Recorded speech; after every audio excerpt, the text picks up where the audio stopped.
and welcome to Climate Chat. I am your host, Dan Miller, with my co-host, Leon Simons. I'm coming to you from California, and Leon's coming from the Netherlands, so we're covering the globe here. And today we're going to be doing, like, in a sense, a summary and revisiting some information because it's so important. And actually, I was in Washington, D.C. last week meeting with some people, including some high-level people in government and related things that deal with climate. And and then some other people, too, that are in academia and things like that, talking about climate. And I can say that the stuff we're talking about here today, even though if you're listening to the show over and over again, you know it and you understand where it comes from, but this is not well known. The idea that warming is happening faster than the IPCC predicts, not well known at all. And that's a big problem because we should be dealing with reality rather than fantasy. In fact, the COP30 meeting just is finishing up, and nothing much happened there. And I guess part of it can be that if you can just ignore what's really happening, it's easy to kind of focus on other things. So Leon Simons has done great work putting together data from real sources. Like, this is like from satellites that are actually measuring the energy flows on the Earth, and then comparing it, looking at things like what's the real impact of aerosols or fine, like, smoke particles that we emit when we burn fossil fuels, and that helps reflect the sun away, helps create clouds that reflect the sun away. So that thing has an impact in cooling the planet, and that has not been studied well. Leon's probably done the most work on that, actually, if anyone. And he also worked with Jim Hansen on a famous paper, Global Warming in the Pipeline, where they took a look at how much warming you get from the greenhouse gases we've already emitted and the ones we're going to emit. And they found out that, well, they concluded that there's going to be more warming than is generally assumed. And you combine those two things together, that there's more cooling from aerosols than we thought, and there's going to be more warming from the greenhouse gases than we thought. And that's a recipe for living in interesting times, as the curse goes. May you live in interesting times. So with that general background, Leon, welcome. Great to have you here. And what kind of data? Oh, should we start off with what the three truths are at the high level? Yeah, let's. I have them here in my slides. Where is it? Oh, okay, you want to pop that up then, or is it this one? Let's see. Your Leon's. Yes. Yeah. So indeed, like, we call this the 3 climate truths everyone must know, and here they are, and they're just not just about climate, but very much climate related, of course. And the first one is that the climate is changing faster than most realize, and you already elaborated a bit on that. And the second one is clean and affordable technology can lift billions out of energy poverty. And yeah, and then the third one is it's still possible to avoid the worst climate impacts. I think it's useful to discuss these three, and I mainly have some slides on the first, but I also have quite some expertise on the other points. So I think it will be interesting to just talk about it and see what we can learn from that, because I think these are really crucial, right? And Bill Gates put out a letter, I think, what is last month, and many have been communicating, of course, about climate change the past months because of the Conference of Parties in Brazil. It's more on the agenda again, and what we see, what I really noticed the past month is that there's a lot of there's like two things happening. One is that there's like general agreement now that we have or are or will soon pass 1.5 degrees of warming, which was agreed 10 years ago, the Paris Agreement. And on the other hand, there's this narrative that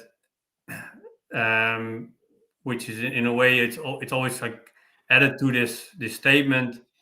It's like that we've avoided the worst, and I think that's really in a strange way to frame it, right? It's like, okay, we cross this boundary which we said we really shouldn't cross, and then but we've avoided the worst, and then the question is, what does the worst mean? If the worst means that like continuing these extreme levels of CO2 emissions for the next 75 years until 2100, and that will have some certain climate impacts. Yeah, I think that if you make the worst case bad enough, you always have you can always say you did better than the worst, right? So to me, that doesn't really mean anything, and as I think we should just go into it and then Okay. at the moment we are following even a path that is worse than the worst. So one thing we'll do is, as you go through the data, I'm sort of going to act like an interested student who's not that well versed in climate, because some of these charts are complicated. I'm going to try to ask questions as if I'm sort of a viewer that's not as up on everything, to try to make them more understandable. So let's get into it. Yeah.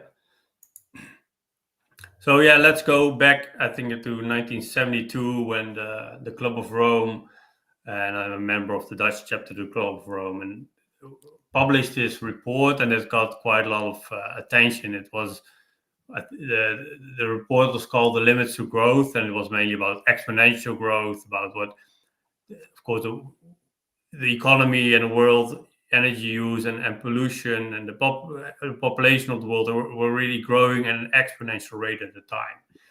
And what they did was they modeled, and they on the first computers they looked at what happens if we keep going like this, right? So it's like the first really like these scenario models which are now used very widely, also to base climate models on. And this is a graph that's included there in the 1972 report, where they said they showed these Mauna Loa these measurements of CO2, and they extrapolated this exponentially. And then I plotted the measurements from Mauna Loa to up to date, and they can see that it's like, of course, here there's a bit of a dip here, and that's because of a volcano. Mount Pinatubo cooled the oceans a bit, and the oceans absorb more CO2. But it's like it's kept really growing, not exponentially, but really at a very large rate. And we are now all the way here at about 427 parts per million.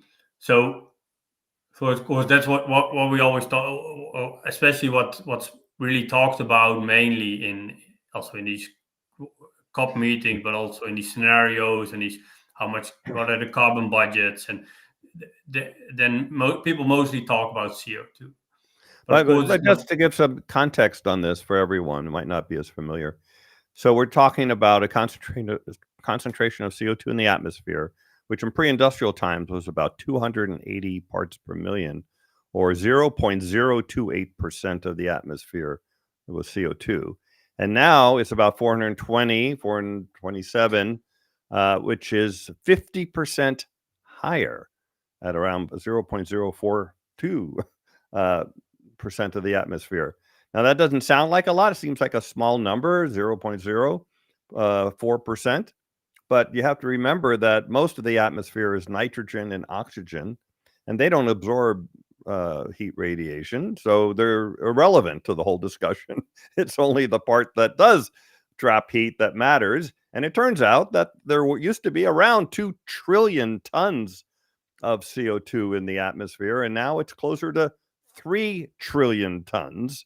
So that's a lot of greenhouse gases, and that doesn't include methane and nitrous oxide and the other greenhouse gases that also trap heat. If you include those, we have practically more than doubled the concentration of CO2. But if you were just looking at it and say, hey, I want to do an experiment, let's increase the CO2 content of the atmosphere by 50% to see what happens, everyone would think you're an absolute nutcase and would lock you up or something, for having such a crazy idea, because of how dangerous that would be to alter the atmosphere, increase CO2 by 50%, because we've known it's a greenhouse gas for a long time, since the 1800s, and yet that's exactly what we're doing. We're doing it without any thought, without any planning, without any thought of what this means. We now even know what it means, and yet we continue doing it as if there's no other choice. So there you go. Yeah, and then I think it's also, this is quite a this wasn't hard to see. Unless you can zoom in on it, maybe, but yeah, I'll zoom in on one part later. But I think it's important to highlight that what I just talked about, that you have all these statements that we will keep warming, as Bill Gates framed it. It's and that's what he built his whole letter on, where he I'm paraphrasing a bit here, but he says he was like, we shouldn't make climate more important than health, and we should focus more on health, solving health problems in developing countries than reducing global warming. And of course, that's it's not a zero-sum game, and I think it's quite ridiculous to frame it in a way that it's like either we are killing children in Africa or we are solving climate change, right? That's like, in a way, then pretty absurd. It feels almost like you're blaming the children in Africa for not solving climate change. But then even then what he built this whole narrative on that we're doing. He said we're doing well on climate change, even if we don't do much. If we I don't know exact wording he used, but even if we don't do much more than we're doing now, then we'll keep warming, global warming, this century below 3 degrees Celsius, and that's really wrong. And he said that it's the consensus, but the consensus really isn't that. An important reason, I think, why he thinks that. Of course, he's not a climate scientist, and he doesn't really understand, I think, what's behind these models and these scenarios that he uses to make these statements.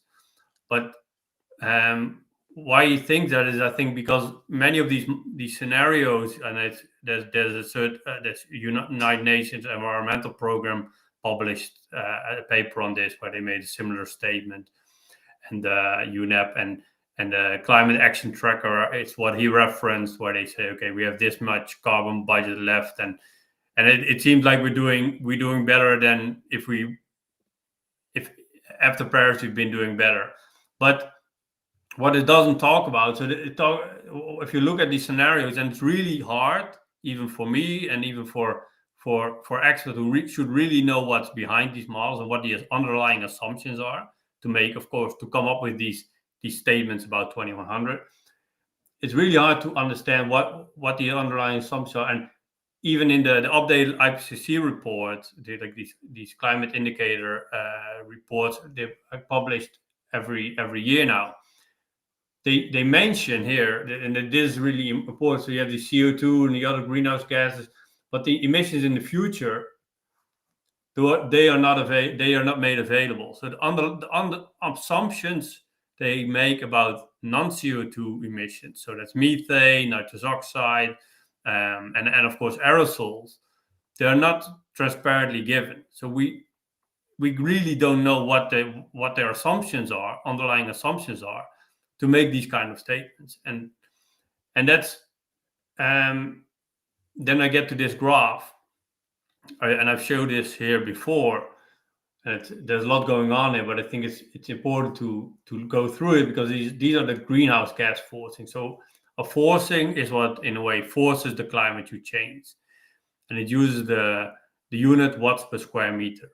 And this so these are years since 1850, and then at the top in gray you see the greenhouse gases, and of course the emissions of greenhouse gases have been increasing over the years, and then you see also the rate of greenhouse gas forcing increased.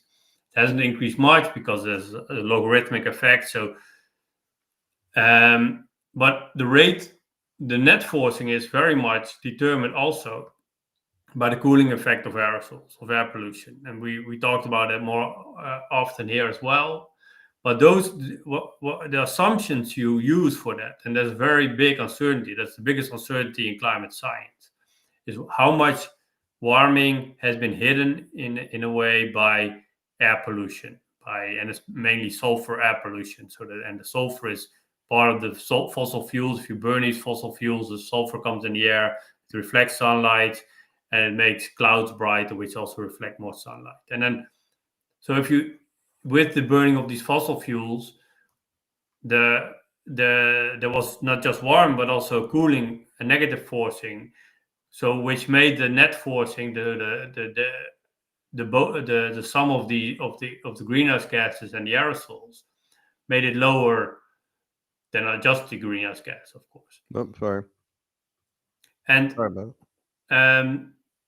But because it's extremely uncertain, we cannot just use models, climate models we cannot just rely on climate models. Even leaving apart what the underlying assumptions are for the future, even for the past, we don't know the aerosol forcing. It's the biggest unknown in climate science. That's why James Hansen and his colleagues, including me, we took this reduction in aerosol emissions, or the sulfur emissions over the oceans from shipping in 2020 as an experiment. We saw that this was the biggest experiment ever, inadvertent experiment that we could use to reduce this enormous uncertainty in of the aerosol forcing. And then what we saw, looking mainly also at satellite data, and of course we use more lines of evidence, but when we look at satellite data, we see an enormous increase, this is here in black, in absorbed solar radiation. So in 20 years, there was an increase in absorbed solar radiation of about 1.7 watts per square meter. So and that's on average, again, over the 510 trillion square meters of the Earth's surface. So the Earth is absorbing much more sunlight, really an enormous amount of sunlight. But it's radiating more heat to space. Of course, the Earth heats up. Greenhouse gas keep more heat in, but when the Earth heats up a lot, then of course also the outgoing radiation increases. So that compensated a bit for this enormous increase in absorbed solar radiation, but not fully. So that's why we have an Earth's energy imbalance increase. So how much heat accumulates globally on average, and then watts per square meter is a joule per second per square meter. So that's a lot of heat accumulating globally, and much more. That's an increase of about 1 watt per square meter. So from 0.4 to 1.4 watts per square meter. So and we conclude that this, and the recent paper this year published by James Hansen and colleagues estimates that's about half a watt. So half a watt of this increase is from reduction in shipping emissions, not just from 2020 onwards, but also before that, from regional regulations. And you really see that there's an enormous difference between the best estimate from the IPCC methodology, and if you take into account this strong forcing from Hansen et al. And then of course, this difference in negative forcing translates also to the net forcing increase. So, because yeah, I'm going to ask you let's go through each and every line here, so everyone can understand what's going on. The top line, and maybe you can point because I don't have the pointer on. Yeah, here. Yeah, that gray line is total greenhouse gas forcing. So that includes CO2 and methane and all of that stuff. Is that based on a model, or that's not measured, is it? Because there is no measurement of that alone, is it? Yeah, that's based on the best estimate of the IPCC on these different forcing agents. So, and Okay. that's So it's a of model, course, the IPC model based on how much, and we do have measurements of how much greenhouse gases are in the atmosphere. We know exactly. that. But now, Yeah, why isn't there except for tropospheric ozone. Mhm. That's because so what you often see is these well mixed greenhouse gases. Yeah. Because those are the greenhouse gases that we can measure effectively globally. So you have these measuring stations around the world where they, Mhm. in a way, they just take a glass bottle and they capture the air, and then Sure. they measure the air, and to look at how much of these different gases is inside that pocket of air at a certain time of the year, right? Okay. And then you can see this growth rate. But let's go on. Well, I have a question for you though. Yeah. Since that, I assume they're assuming a equilibrium climate sensitivity of 3 degrees on average for calculating the given a certain amount of greenhouse gassing, how much forcing will there be? It's based on a model, right? As you said, and I'm assuming their model is a 3-degree model, but Yeah, but that's feedback. So now you're confusing feedbacks and forcings. So a forcing is what forced the climate to change. right. Then you have feedbacks that determine what the change is from that given forcing. Okay.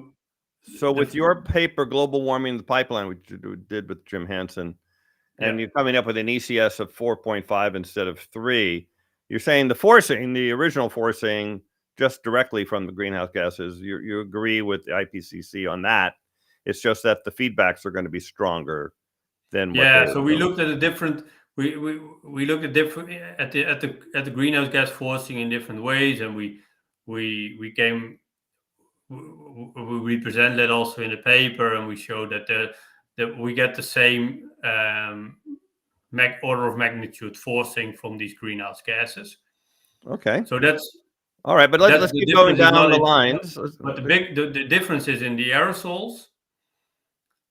So how much Right. Well, I want to get to of the that. So now you have 2 lines below that line. One is they're both net greenhouse gases plus aerosol forcing. So if you go to the bottom, the yellow yeah and the green, 2 different lines. One, the yellow one is the IPCC assumed cooling because it's below 0, right?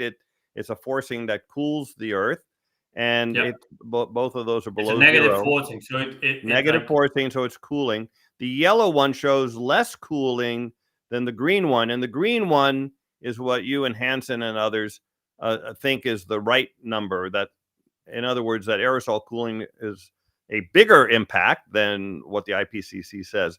So and the then you best take estimate of those the two. IPCC. I think that's important to know that it's there's a big uncertainty range, of course, because every aerosol expert agrees that there's an enormous uncertainty. Yeah, So the uncertainty is given, um, but we estimate based on these observations mainly that right. the aerosol forcing is much stronger. So I'm not even trying to get into why we know all this. I'm just trying what the lines mean. So we have a yellow and a green line, and then yeah, when you subtract the yellow line from the top gray line, you get, is that brownish line there of net greenhouse but aerosol forcing, and then technically you add it. You add yeah, the gray that's to true. That's the true. You yellow to add the it, gray. You add and then you negative add the green to both. the gray, and you get the purple line, and that Yeah, is showing really less net forcing until recently, when the ships were emissions were turned off, and then we warmed very dramatically at that point. Okay, so that's still calculated, really, right? Calculated and modeled numbers. Then we have the lines in the middle that start right after 2000, right? That's when satellites were turned on, Sirius satellite in particular. Then we have the black line, absorbed solar radiation. This is how much energy the Earth is absorbing, yeah. and These we are see it 4-year going up averages. rapidly. And the one thing that would make it happen is that the Earth is getting dimmer, is getting less reflective. And that's how it happens. Yeah, right. And so, of course, you can have more sunshine, but that's really the order of magnitude is of changes in sunshine, especially if you take the 4-year average, is really almost negligible compared to this enormous increase. Right. The sun has a 11-year cycle, and it's about 2.2 watts or something. Then there's outgoing. Then there's the red line, I guess. Outgoing. Maybe you could point to it, by the way, so people can see what we're talking about. The red line, and then that is how much energy the Earth is giving off, and that is direct. The biggest factor of all of that is as the Earth gets hotter, it gives off more heat or more energy. It radiates it out to space at because it's going down. The temperature in Kelvin. It's going down here, but if you look at it at Earth from space, you see more infrared radiation coming from Earth. Yeah, Earth would look hotter from space, but that means it's getting cooler. That part of it is making the Earth cooler. That's a really good thing. That's what helps regulate the temperature on Earth. As it heats up, it gives off more energy out to space, and it does it at the 4th power of the temperature in degrees Kelvin. It's not. I guess it's just Kelvin, not degrees Kelvin. But and so that's the regulation of the Earth. That's great. And then you have this yellowish line or orange line, I guess, in the middle, Earth energy imbalance, which is, I assume, the difference between the two, right? Of how much energy is coming in versus how much energy is going out. Exactly. But so this is the absolute value, the orange. That's the absolute value, and that's like anchored to the global ocean heat content, mainly data. And these are the anomalies from the start of the observation. So if you see here plus 1.7, and this is minus 0.7, of course, and the year is 0.4, and if you add this and this together, and you get of course, so is only 1 watt per square meter more, and then you have this number. So it increases by about 1 watt per square meter because of the increase, mainly because of the increase, of course, in absorbed solar radiation. And then some skeptics, they say, okay, so that proves that it's not the greenhouse gases. But of course, without this increase in greenhouse gases over this period, right? You see, that's also almost, I think, about 1 watt over over 20-year time period, or 24-year time period. Then, of course, this red line would be much lower, and the energy imbalance wouldn't have increased if this wouldn't have grown. If the greenhouse gas forcing would have stabilized over this period, right? So you really have to take there's still more than that going on, because the lines at the top, the gray and the purple and the whatever reddish one at the top, that indicates a forcing, and the bottom ones are a negative forcing or a cooling. But it's really the measured line, the absorbed solar radiation, is really the net effect of all of that. It's what, when you have more greenhouse gases trapping the heat, the absorbed solar radiation goes up. But as we also found out on Climate Chat, that the warming of the Earth also causes less clouds to reflect the sun away, which is a different factor than greenhouse gases trapping heat. And as you have less clouds, the Earth absorbs more heat, and that increases absorbed solar radiation. So it's not, in a sense, just the greenhouse gases doing the job. It's how the greenhouse gases warming is changing the Earth system to allow more energy to enter the Earth, as well. And actually, the greenhouse gases is really on the red line. It's trapping the heat, trying to get out. So anyway, there's a lot going on in this graph, and it's just confusing just to look at it. And I thought it might be worthwhile. Of course, we might have bored a lot of people already, but I just wanted to go through each line and give some more nuance to what's really happening here, because this graph here shows what's happening to the Earth right now in the highest level. That's why we should be really worried, because that orange line is going up. It is the orange line going up which causes the Earth to warm up. Everything else is sort of contributing to that orange line. If the orange line was stable, the Earth would still warm up. But as it's increasing, it's warming faster. Right. As long as the orange line is above 0, it means there's something. It's almost like, you have a pot of water, and if it's 0, the stove is turned off, and at any time that there's a flame turned on under the pot, you're going to warm up that water, and that's any orange line above 0. And as the line goes up and to the right, it's like we're turning the stove up and making it hotter and to boil the water faster. And so until a balance is reached where when the water starts to evaporate, or the more heat is radiated from the pan, right? So it depends a bit on how you put your flame. But then, of course, you can reach a new balance from the feedbacks. So the feedbacks are evaporation of water and conductivity and radiation. So these are it's really basic thermodynamics. Right, but that would be the black line and the red line canceling each other out. Then the orange line, the energy imbalance, would be 0, and the water or the Earth would stop getting warmer. So that's what we're dealing with here. We're allowing the Earth to absorb more solar radiation, and we're also causing it to block outgoing radiation. Those two things are happening, and that's why the energy imbalance is going up. And this is, by the way, this is so let me ask you, is there doubt about the series data? Do people doubt its accuracy? That just the middle three, the absorbed solar radiation, Earth energy imbalance, and the outgoing energy amount emissions. I think there was some. Are there climate scientists that say, "Oh, I don't believe that stuff"? Of course, there was some outspoken skeptics that were using a single cherry-pick database, which was their own, saying, "I don't see any acceleration in global heat uptake." But later, their data set was updated and did show acceleration. They never corrected their accusations that we were exaggerating and that NASA was exaggerating, that the data was incorrect. But that now their own data sets are in line with the NASA series data set. So I think there's some skeptics.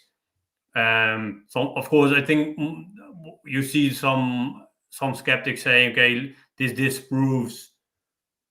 They don't say we don't believe in the data, but they say this data disproves that greenhouse gas cause global warming, which is, of course, very also quite ridiculous, because it's no. I'm talking about the mainstream. I'm talking about the real climate scientists that are don't doubt climate at all, but yet they might have said, well, we think Jim Hansen's global warming and the pipeline paper is outside the mainstream. Let's say one of those kind of scientists.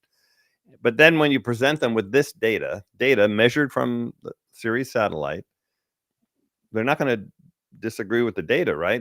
But aren't they going to have trouble matching it up to their own beliefs of 3? I think what the responses, at least the response I've seen over the years, is it's natural variability.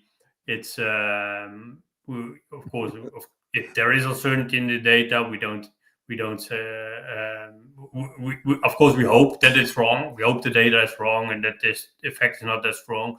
But we do see now that, of course, the surface air temperature is increasing as well, and all the other indicators also showing these very strong increases. The global sea level rise is increasing. The level of CO2 in the atmosphere increased a lot because, of course, the forest fires increased. So there's many other indicators showing that there's more, the rate of heat accumulation in the Earth system is increasing faster.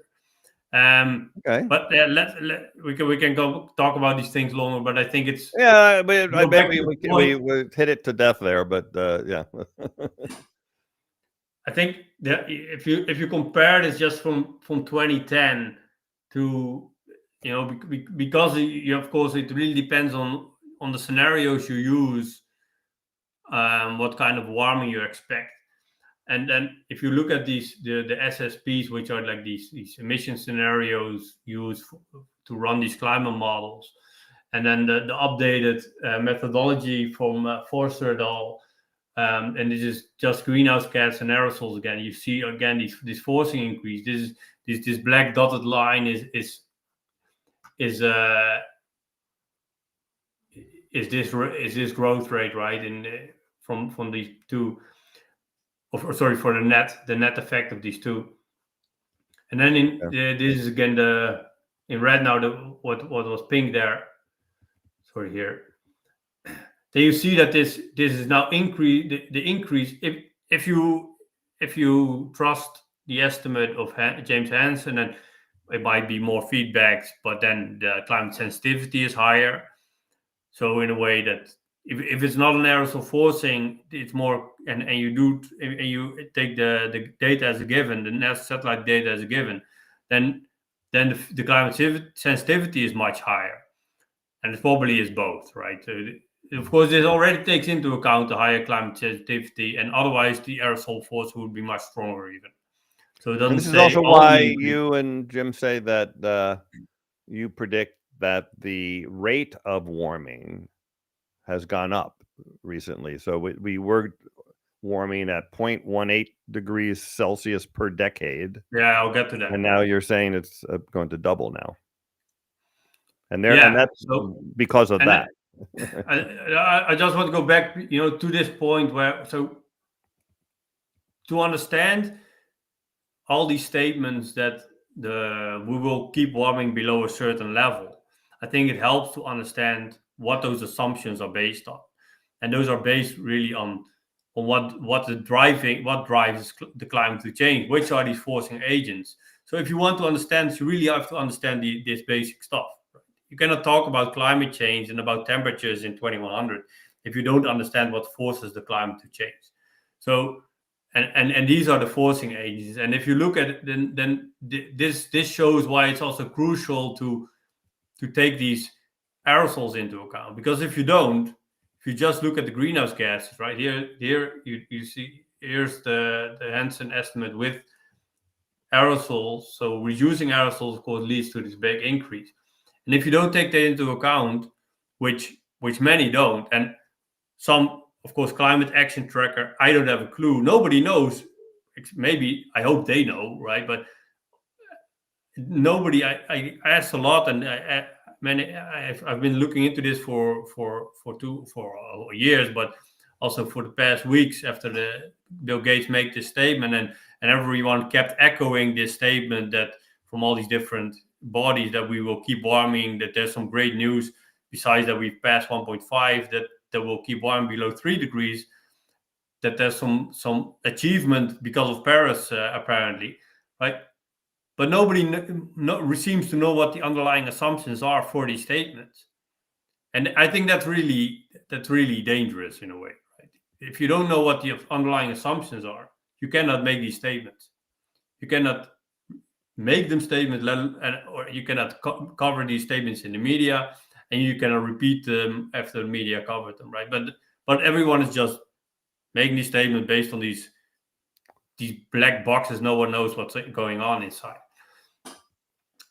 And then I think, here's the doing this, extrapolating this to 2100, and of course you see this enormous increase up. And that's the purple line, the SSP 8.5. And I think that was my point, that we can say, if you make the worst case bad enough, we might do better, right? And we don't know if we will do better. Of course, I don't think China will keep doubling its coal burning every decade or so, but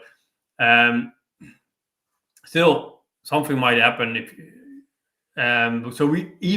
If you look at, for example, if you take into account the carbon sinks,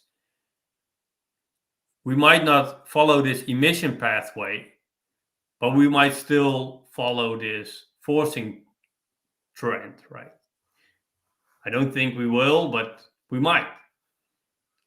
Well, I think an important point is the RCP 8.5, the one that everyone says, thank God we're not following that path. That is a scenario of emissions. Like, we don't know how much emissions humans will emit in the future. It's up to us, right? Maybe we'll get rid of fossil fuels and lower them, or maybe we'll continue on the path we're on. But the difference is, even though we're hopefully not following the emissions pathway, we'll have less than that worst case amount of emissions. The forcing that comes from the emissions we are putting out is following that worst case projection. Exactly. And that's something this is in a way the same, know. right? If you look at this, right, we are still following it in a way. Of course, we talked about why these black dots are a bit lower, because of the IPCC methodology pretends like all these aerosols from forest fires in Canada are anthropogenic and causing cooling. Well, they of course are not. So, but if you look at if you take into account the greenhouse gas forcing, I think we really might indeed follow it for now. And if you look at the data, which of course we did, if you look at the NASA satellite data and the other lines of evidence, it's very likely that we are the forcing increase, the recent forcing increase. So because aerosols were hiding more of the greenhouse gas forcing, the recent increase is much higher, which of course also explains, or one of the conclusions that is then that also the climate sensitivity has to be higher. But then the warming we see over the next decades is of course determined by the current forcing, not by the forcing here, right? Even like what happens after in 2070, it's based on these forcings, right? That doesn't matter much for the impacts of the coming decades, of course, because those are determined by the current forcing increase and the current rate of warming, and the rate of change is what causes the risks, as we talked about many times here. So then, and then just to show you here, methane is also quite following one of the higher ranges of these emissions. So again, what do the climate models assume, right? What do these statements of Bill Gates or whoever, what are the underlying assumptions for methane? As I understand it, they all assume that methane is decreasing fast, quite fast. So that while we are now about here, right, that methane is now, it keeps increasing. So we are now above the level, for example, with methane, of the middle, like the middle pathway, the business, in some which some call business as usual. We're already at the peak level, and we're still growing. I want to point out that that number, limiting warming to 3 degrees. That's this line, right? This is the median of these models, and we're now above that, well above that. So that number, 1938 parts per billion, that's the same as 1.9 parts per million. So we measure CO2 in parts per million. So we have currently, it went from pre-industrial 280 to now 427.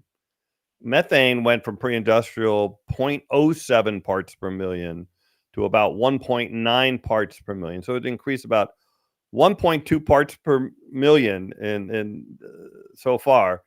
And that's, well, how could that be a problem? Well, it turns out methane is way more effective at trapping heat than CO2.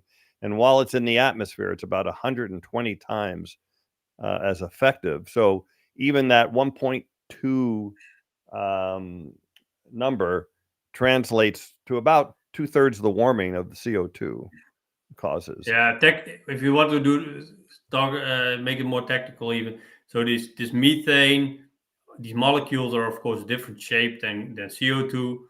So they absorb a different wavelength of infrared radiation than CO2 absorbs or water absorbs. So there's these different gaps of infrared light.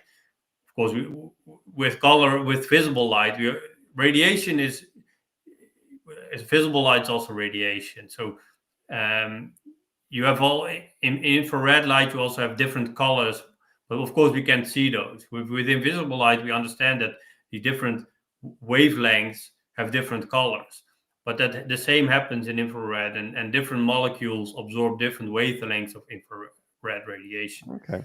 And especially within these what's called the water vapor window, so the range where water vapor doesn't absorb certain wavelengths of infrared, greenhouse gases, other greenhouse gases do.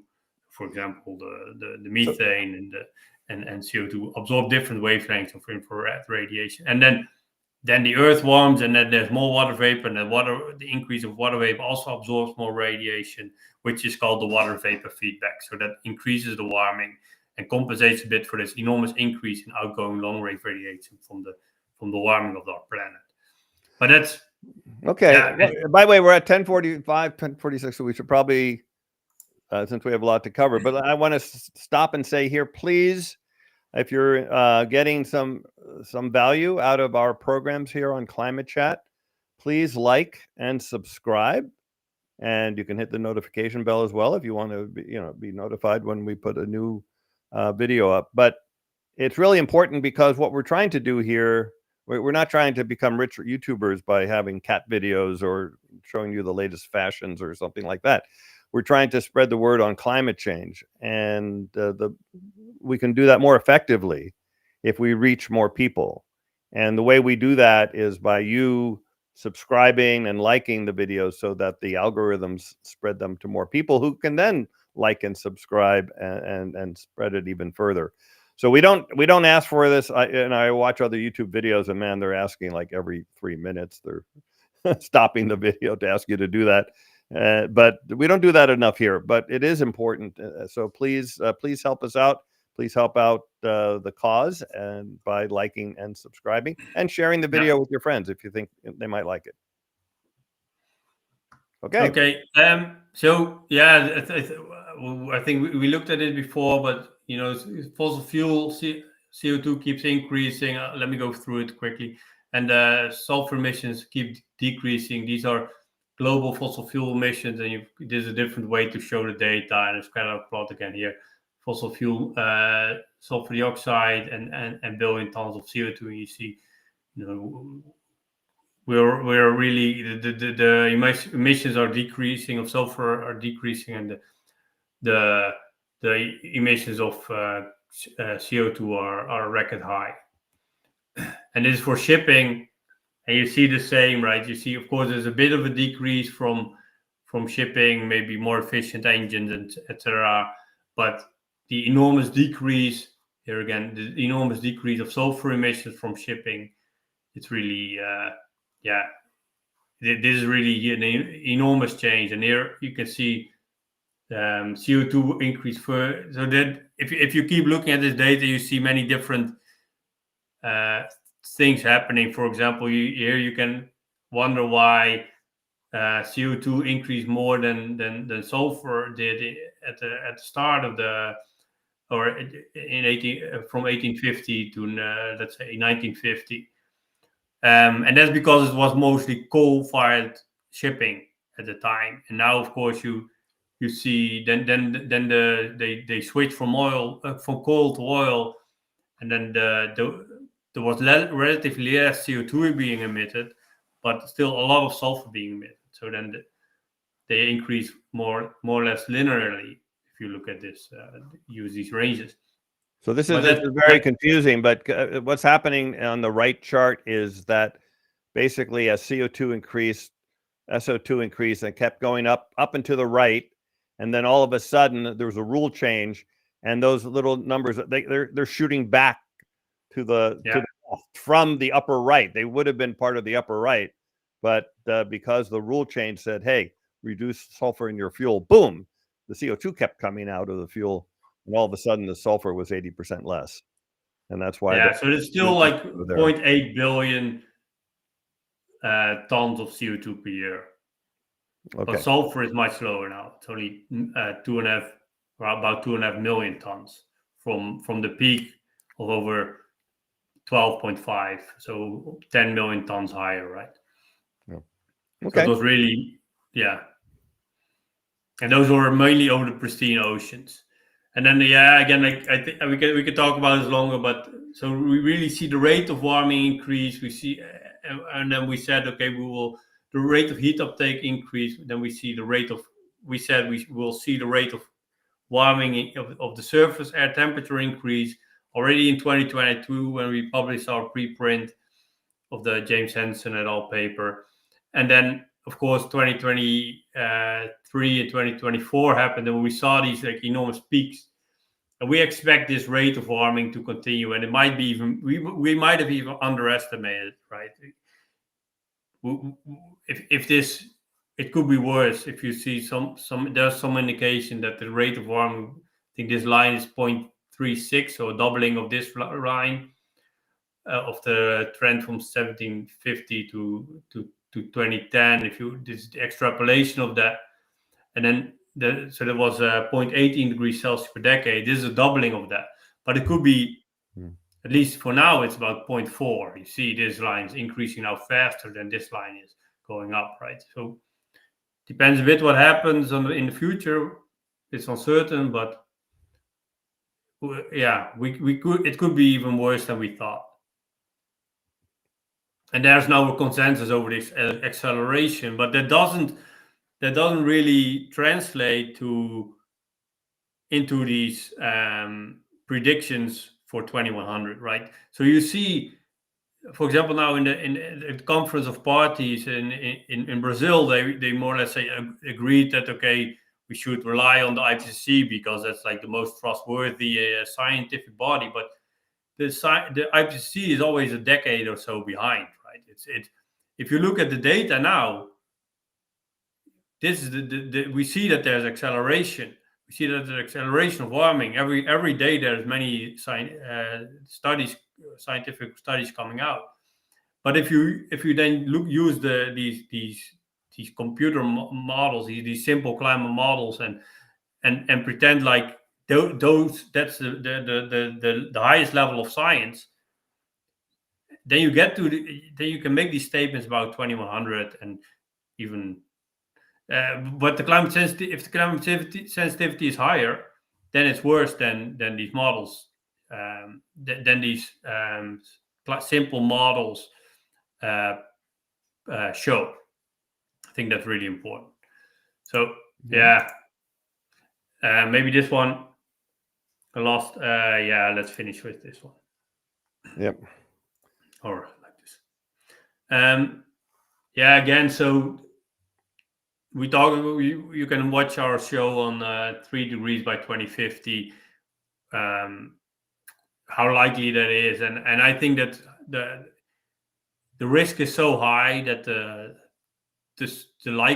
whether it's 1 or 5 or 10 or 20% likely that this will happen, it's not really even that relevant because the risk is so extremely high of 3 degrees, especially it happening by 2050.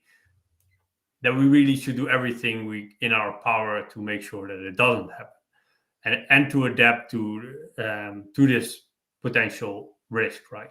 And even if it doesn't happen by 2050, what are the chances of your 2060?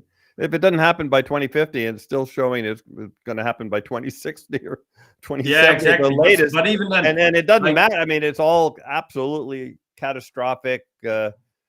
End of civilization kind of thing. So the risks are totally unacceptable, even if it's not quite as fast as it could happen. Even if it happens at more the steady pace, it's all within the lifetime of our children, and totally unacceptable. And by the way, it's not like you hit 3 degrees and all of a sudden everything starts going bad. I mean, things are 2 degrees is an utter catastrophe, and we're going to see that next decade. And if you think the current climate change is bad with the crazy floodings and the crazy extreme weather and the fires, and you don't like that, and the droughts, by the way. Tehran may be running out of water any time now. They said they're going to have to abandon the city because of that in the long run. If you don't like that kind of thing, 2 degrees is way worse than that. And that we're not even at 3 yet, right? 3 is when you can't really adapt anymore. It's just food supplies are collapsing and things like that. So yeah, but I think it's really important to show that these, like, if you put trust in NASA, if you put trust in these models, it's really important to note that whatever it might look technical, but I think it just simply, if you see this dot is higher than any of the models, this is the observation, these are the models, these are the models. Why don't you zoom in on that chart, because that one's you can zoom in on the chart so people know what you're talking about. You can like zoom it in. At least I could. This. Oh, I can do it on mine. Okay, you can't do it on yours. Okay. Yeah, people can like. Let me replace this one, and then let's see. Let me find it here. This one, right? Yeah. So here you see that all these models are. So all the dots are models, and then the black dot with the uncertainty ranges are the scenarios. And I can talk about this for a long time, and I think we did before. But I think just to highlight, this is this shows that the Earth is absorbing much more sunlight than the models assumed, and also radiating a lot of up in this direction is how much energy the Earth absorbs shortwave, and this direction is how much energy it's giving off long wave or heat, right?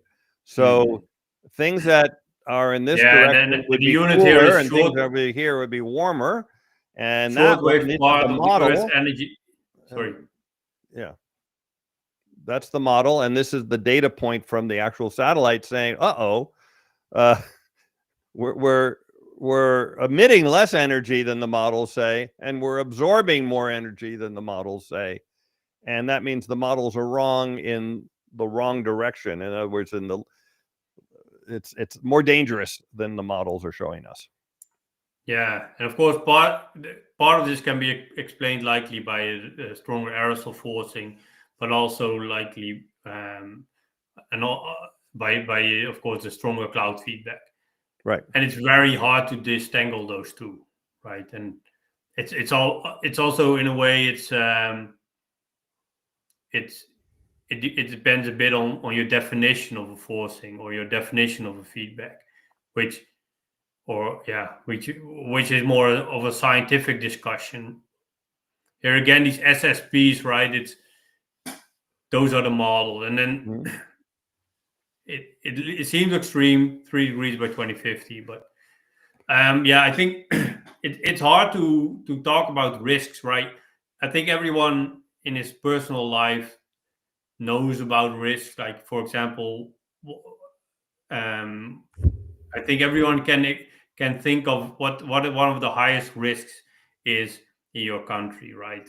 Whether it's traffic or whether it's water. So we live in a country which is largely below sea level, with water everywhere. So what we do is we teach our kids to swim, right? And we teach them very young, and we go every week. We go to the swimming lessons, and I've been doing it now for 5 years with my 2 kids, and it takes a lot of time, and it's quite annoying. But you do it not because they will, for certain they will fall in the water when you're not around, and they will drown, right? You know that the risk is there. There's a risk, and you want them to be able, when they walk away and you don't see them, and they end up in the water, wherever, they will be able to get out of the water alive, right? So even if the chance of that happening is only 1%, it's still it's like you would never forgive yourself if you don't prepare yourself for this tangible risk. And I think in every country you have these environmental conditions, right, where you teach your kids like not to fall off a mountain, or to wear a helmet, or to whatever, I don't know, be safe around guns in countries where you're around guns all the time, right? So you need to prepare for these risks, and now we have a global risk of this extremely rapid climate change happening within DEC, and it's already happening. The rate is really, it's there based on observations. Mm-hmm. So okay. Yeah. Well, one other chart which is related to this one is the one Jim Hansen published in his write-up. Do you have that one, the colorful chart that everyone's ignoring or that no one knows about? I could. Yeah, I think it's inside my. Okay. My Jim Hansen did something that he's continuing to follow up, doing what we're doing here, telling people that what the IPCC is saying about climate change isn't right. It's actually worse than that. And looking at he's looking at the charts of the real data, showing that warming is growing faster than everyone thinks, and trying to warn people about that. So we should maybe go on to. Oh, there it is. Okay, let's get. There we go. Yeah, it's the same, right? These are forcings. Mm-hmm. These are greenhouse gas forcing. So annual increase in climate forcing by greenhouse gases. So we talked about this, and this is just the rate, the delta forcing equivalent of effective forcing. Sorry, in watts per square meter per year, and then it's like the growth, the annual growth rate of these forcings. Now, people might ask, what is that red doing? And that actually are these chlorofluorocarbons. Halogenic gases. So and the Montreal Protocol to solve the ozone hole problem eliminated those, and that this is like the most effective climate policy which was not about climate policy, right? Yeah, it would have been way worse if we hadn't done that. But now we continue to grow. The blue down here, the bottom, the light blue is CO2, and then the dark blue is methane.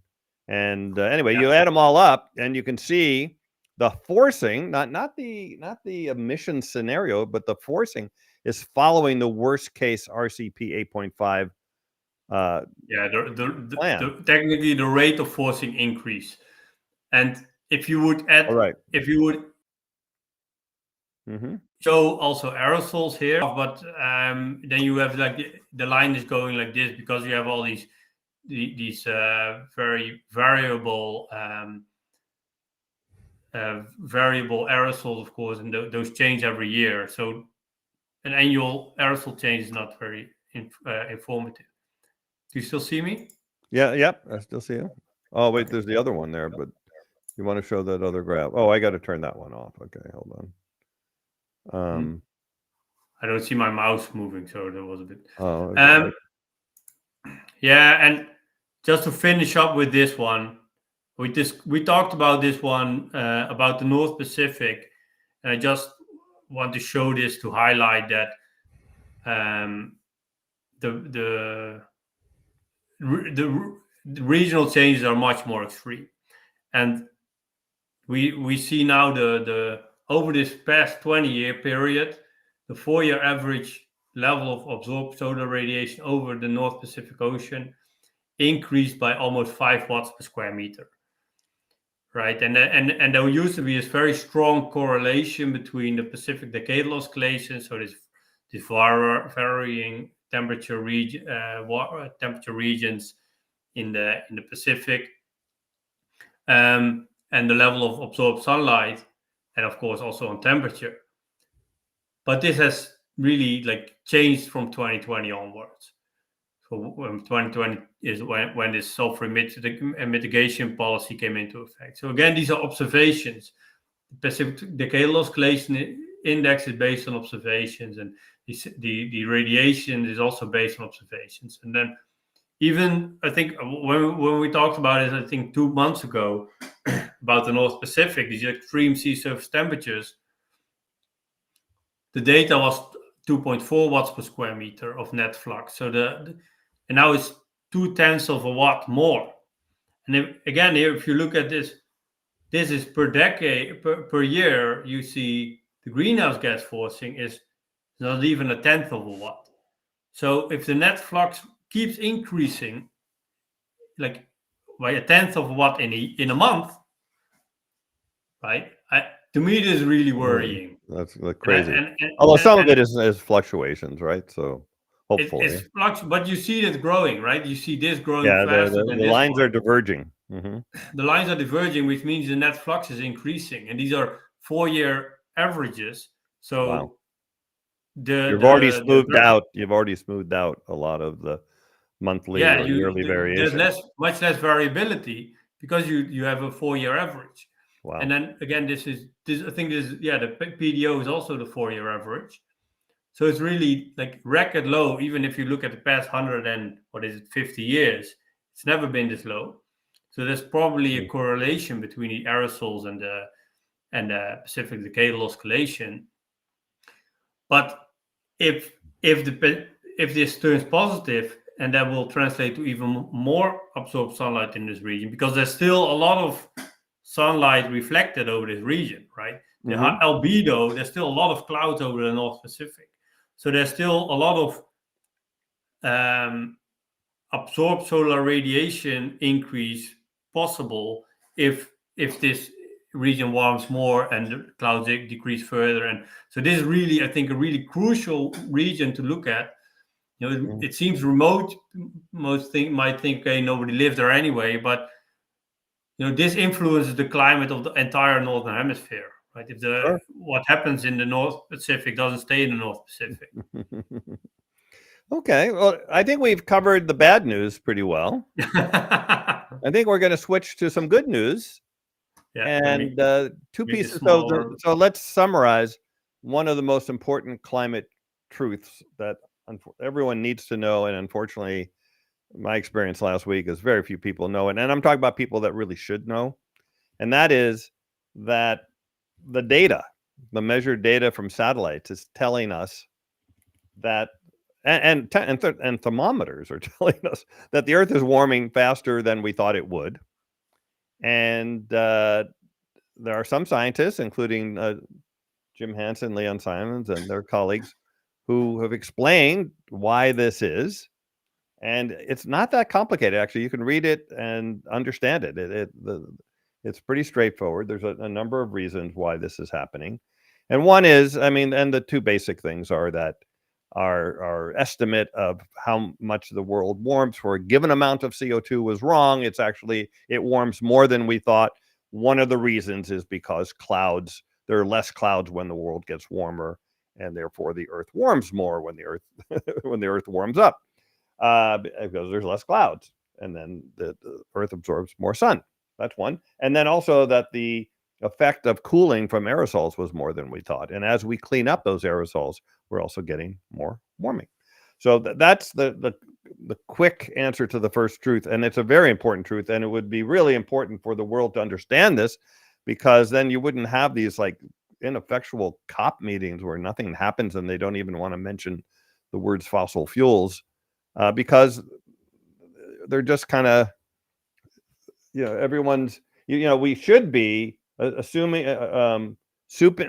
the worst and hoping for the best, but instead we're assuming the best and allowing the worst to happen. So we got to get the word out on number one. But let's move to number two, because one thing that's very exciting is that the price of solar panels has dropped about 99% in the last 30 years or so. In the last 10 years, the cost of solar power has dropped 80%. The cost of lithium-ion batteries have dropped 90%. And the cost of wind energy has dropped about 60, maybe 65%. And that has made renewable energy the cheapest form of energy, like in the history of the world. And besides the fact that it's inexpensive, the fuel source is the sun and the wind, which are available everywhere for free, unlike gasoline or diesel fuel or natural gas, where you need to buy them from someone. So if you're in a developing, let's say you're in Africa and you're relying on fossil fuels, that means every year some country it's shipping it to you. You're dependent on them, and you're under their thumb basically. And look what happened when the Ukraine war broke out. Europe was all of a sudden in a crisis because they didn't have enough natural gas and things like that. So renewable energy has a lot of benefits besides the fact that it doesn't cause climate change. That's a really big benefit. But it's also less expensive than fossil fuel now for electricity generation already. And there are other uses of fossil fuels for heating, for example, where it's somewhat more of a challenge for electricity generated from renewable energy to perform as cheaply as by the way, when I say cheaply for fossil fuels don't include all their costs. They don't include the fact that they kill 8 million people a year from pollution, that they cause hundreds of billions of dollars in climate damage and trillions in the future. They don't include any of those costs. But I'm talking about the price you pay today for heating is sometimes cheaper. But that is changing as we move to heat pumps, because heat pumps run on electricity and they're 5 times more efficient than a resistive heating type of situation, and therefore they are have an efficiency of about 300% or often higher, which seems impossible, but they take heat out of the air, so they cool the air outside and they pump the air inside instead of just heating a resistance wire and blowing the air inside your room. They're basically an air conditioner run in reverse. And what they do is they take heat from the outside air, even when it's freezing cold outside. They still take the heat out of the outside air and bring it into your house as warmth. And they work well, and they're getting cheaper all the time because now they're getting popular and they're scaling up production. I want to give you another example, by the way, of how people think that, the carbon capture we're going to talk about carbon capture in a moment, but like these technologies can't keep getting cheaper. Well, I was just in Washington. At the top of the Washington Monument, the very peak of it is made out of a certain metal that was very rare and very expensive when they built it in the 1800s. And that metal is aluminum. Yeah. And today, aluminum is like the cheapest metal. My computer is made out of aluminum here. Everything's made out of airplanes are made out of aluminum. Vast quantities of aluminum, and it's because we figured out how to make these things more efficiently than back then when it was a very expensive, complex process. It's especially because we found a lot of very cheap energy, right? And it takes a lot of energy to take aluminum out of bauxite. Yeah, bauxite, whatever you pronounce it as in English. But I just want to go back a bit because why I also want to highlight this point is also because for example, Bill Gates in his letter, he also had the 3 points, and one of the points was also about about what I already mentioned about the need for global development and to save poor people from dying and from poverty. And he focuses a lot on these certain diseases like malaria and measles, and which are of course you can sell vaccines. You can those are quite relatively easy things to solve, which you can also invest in and make money with. But if you look at the developing countries where in Africa over 1 billion people still depend on using biomass for cooking their food. Wood and dried cow dung. Cow dung. I spent over 10 years working in Ethiopia, and I spent a lot of time in these huts filled with this smoke from burning cow dung, right? And then it's extremely smelly. Well, all the time. I mean, it kills a lot of people. And to me, that's of course, I'm exposed to it a few minutes, but these women are inside these rooms like sometimes for 24 hours. And it might sound extreme, but that's their work shift. Like they work one day and then they don't work the next day, and they work and they bake these flatbreads in Ethiopia, and then they spend like 20 to 24 hours inside these smoky rooms, and the smoke kills like globally 4 million people. Indoor air pollution. We did a lot of research on this, and we really work on reducing these exposed to these health impacts. But it's often it's more affordable if you look at the whole value chain of them buying the wood, especially if they buy the wood, of course, but also if you value their time and if you value their health. But even if they would just like buy the wood, it's so much more affordable to use clean energy, right? To use electricity, hydropower, solar power, wind power, whatever. Then and you could have all these benefits. So it's to me, it's really crazy that we live in 2025, and people like Bill Gates, who talk about health and about poverty all the time, they barely ever mention these 4 million people globally dying every year from indoor air pollution, which is more than malaria, tuberculosis, HIV combined, right? It's such an enormous, and it could help these people, of course, to, if you lift them out of poverty, they get opportunity cost. They can spend time instead of collecting firewood, and instead of spending time handling the fire and etc.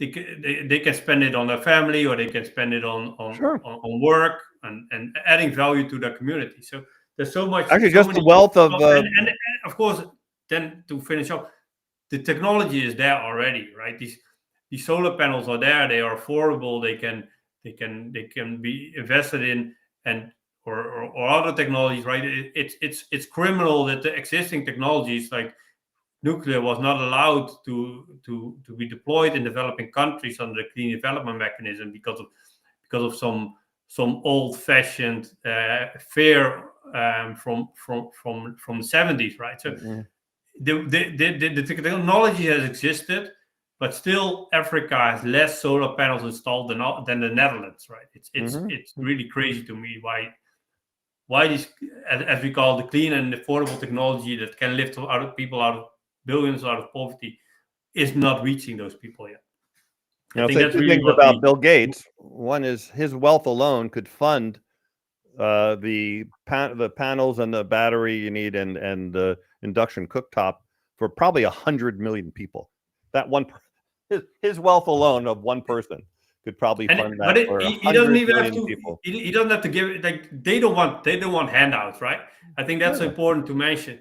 The people in Africa, right? They are proud people. They work hard. They are like. Of course, there's lazy people there, but there's lazy people everywhere, right? It's like this image people have of Africa is like completely ridiculous, based on this Life Aid bullshit, right? Where the clinging chains of doom and these songs that have like created a narrative about Africa, which is completely wrong. These the people want to invest. They want to get access to these technologies that help them, that make their lives more convenient, but they just don't have the access because they are left out, because we don't see them as a market. We don't see them as a like we bring aid, but we don't bring like trade, right? And they need investments. That's really what they need, and then they can grow, and they can grow really sustainably, right? Ethiopia, for example, they don't allow fossil fuel cars anymore. They only allow electric cars.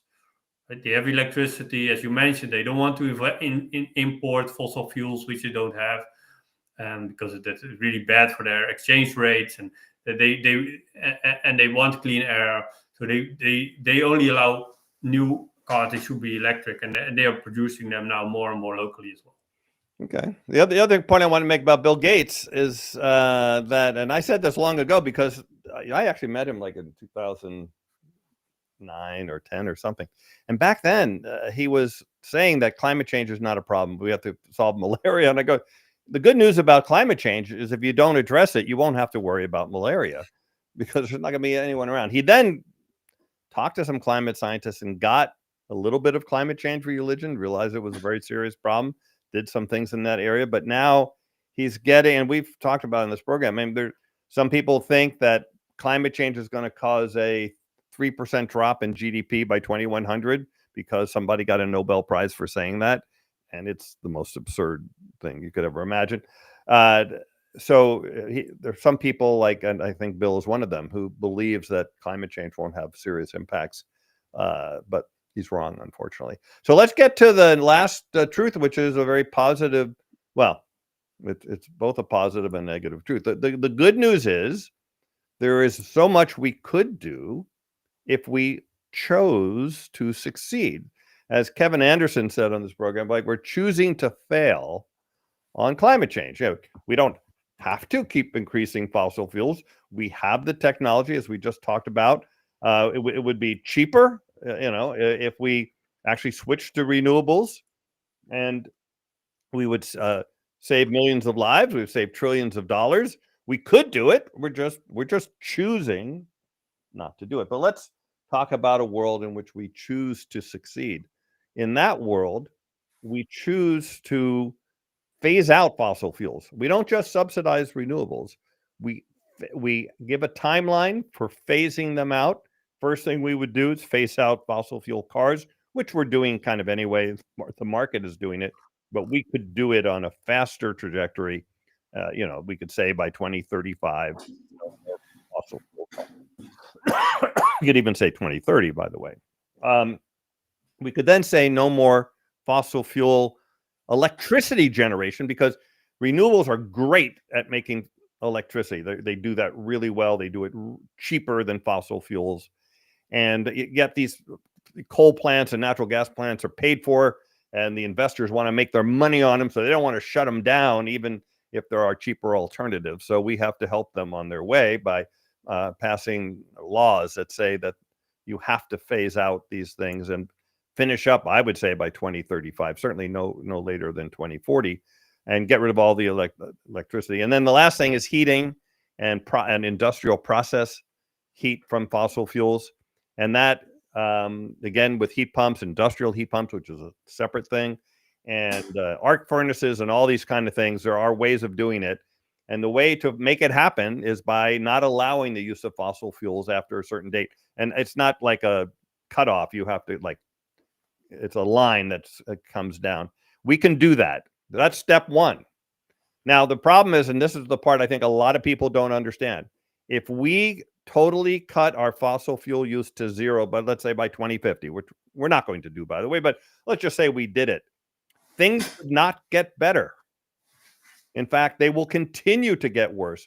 Sea level rise will continue to go up for centuries and millennia, because the last time CO2 levels were this high, sea levels were 75 feet higher than they are now. And that's where we're headed, even if we stopped emissions.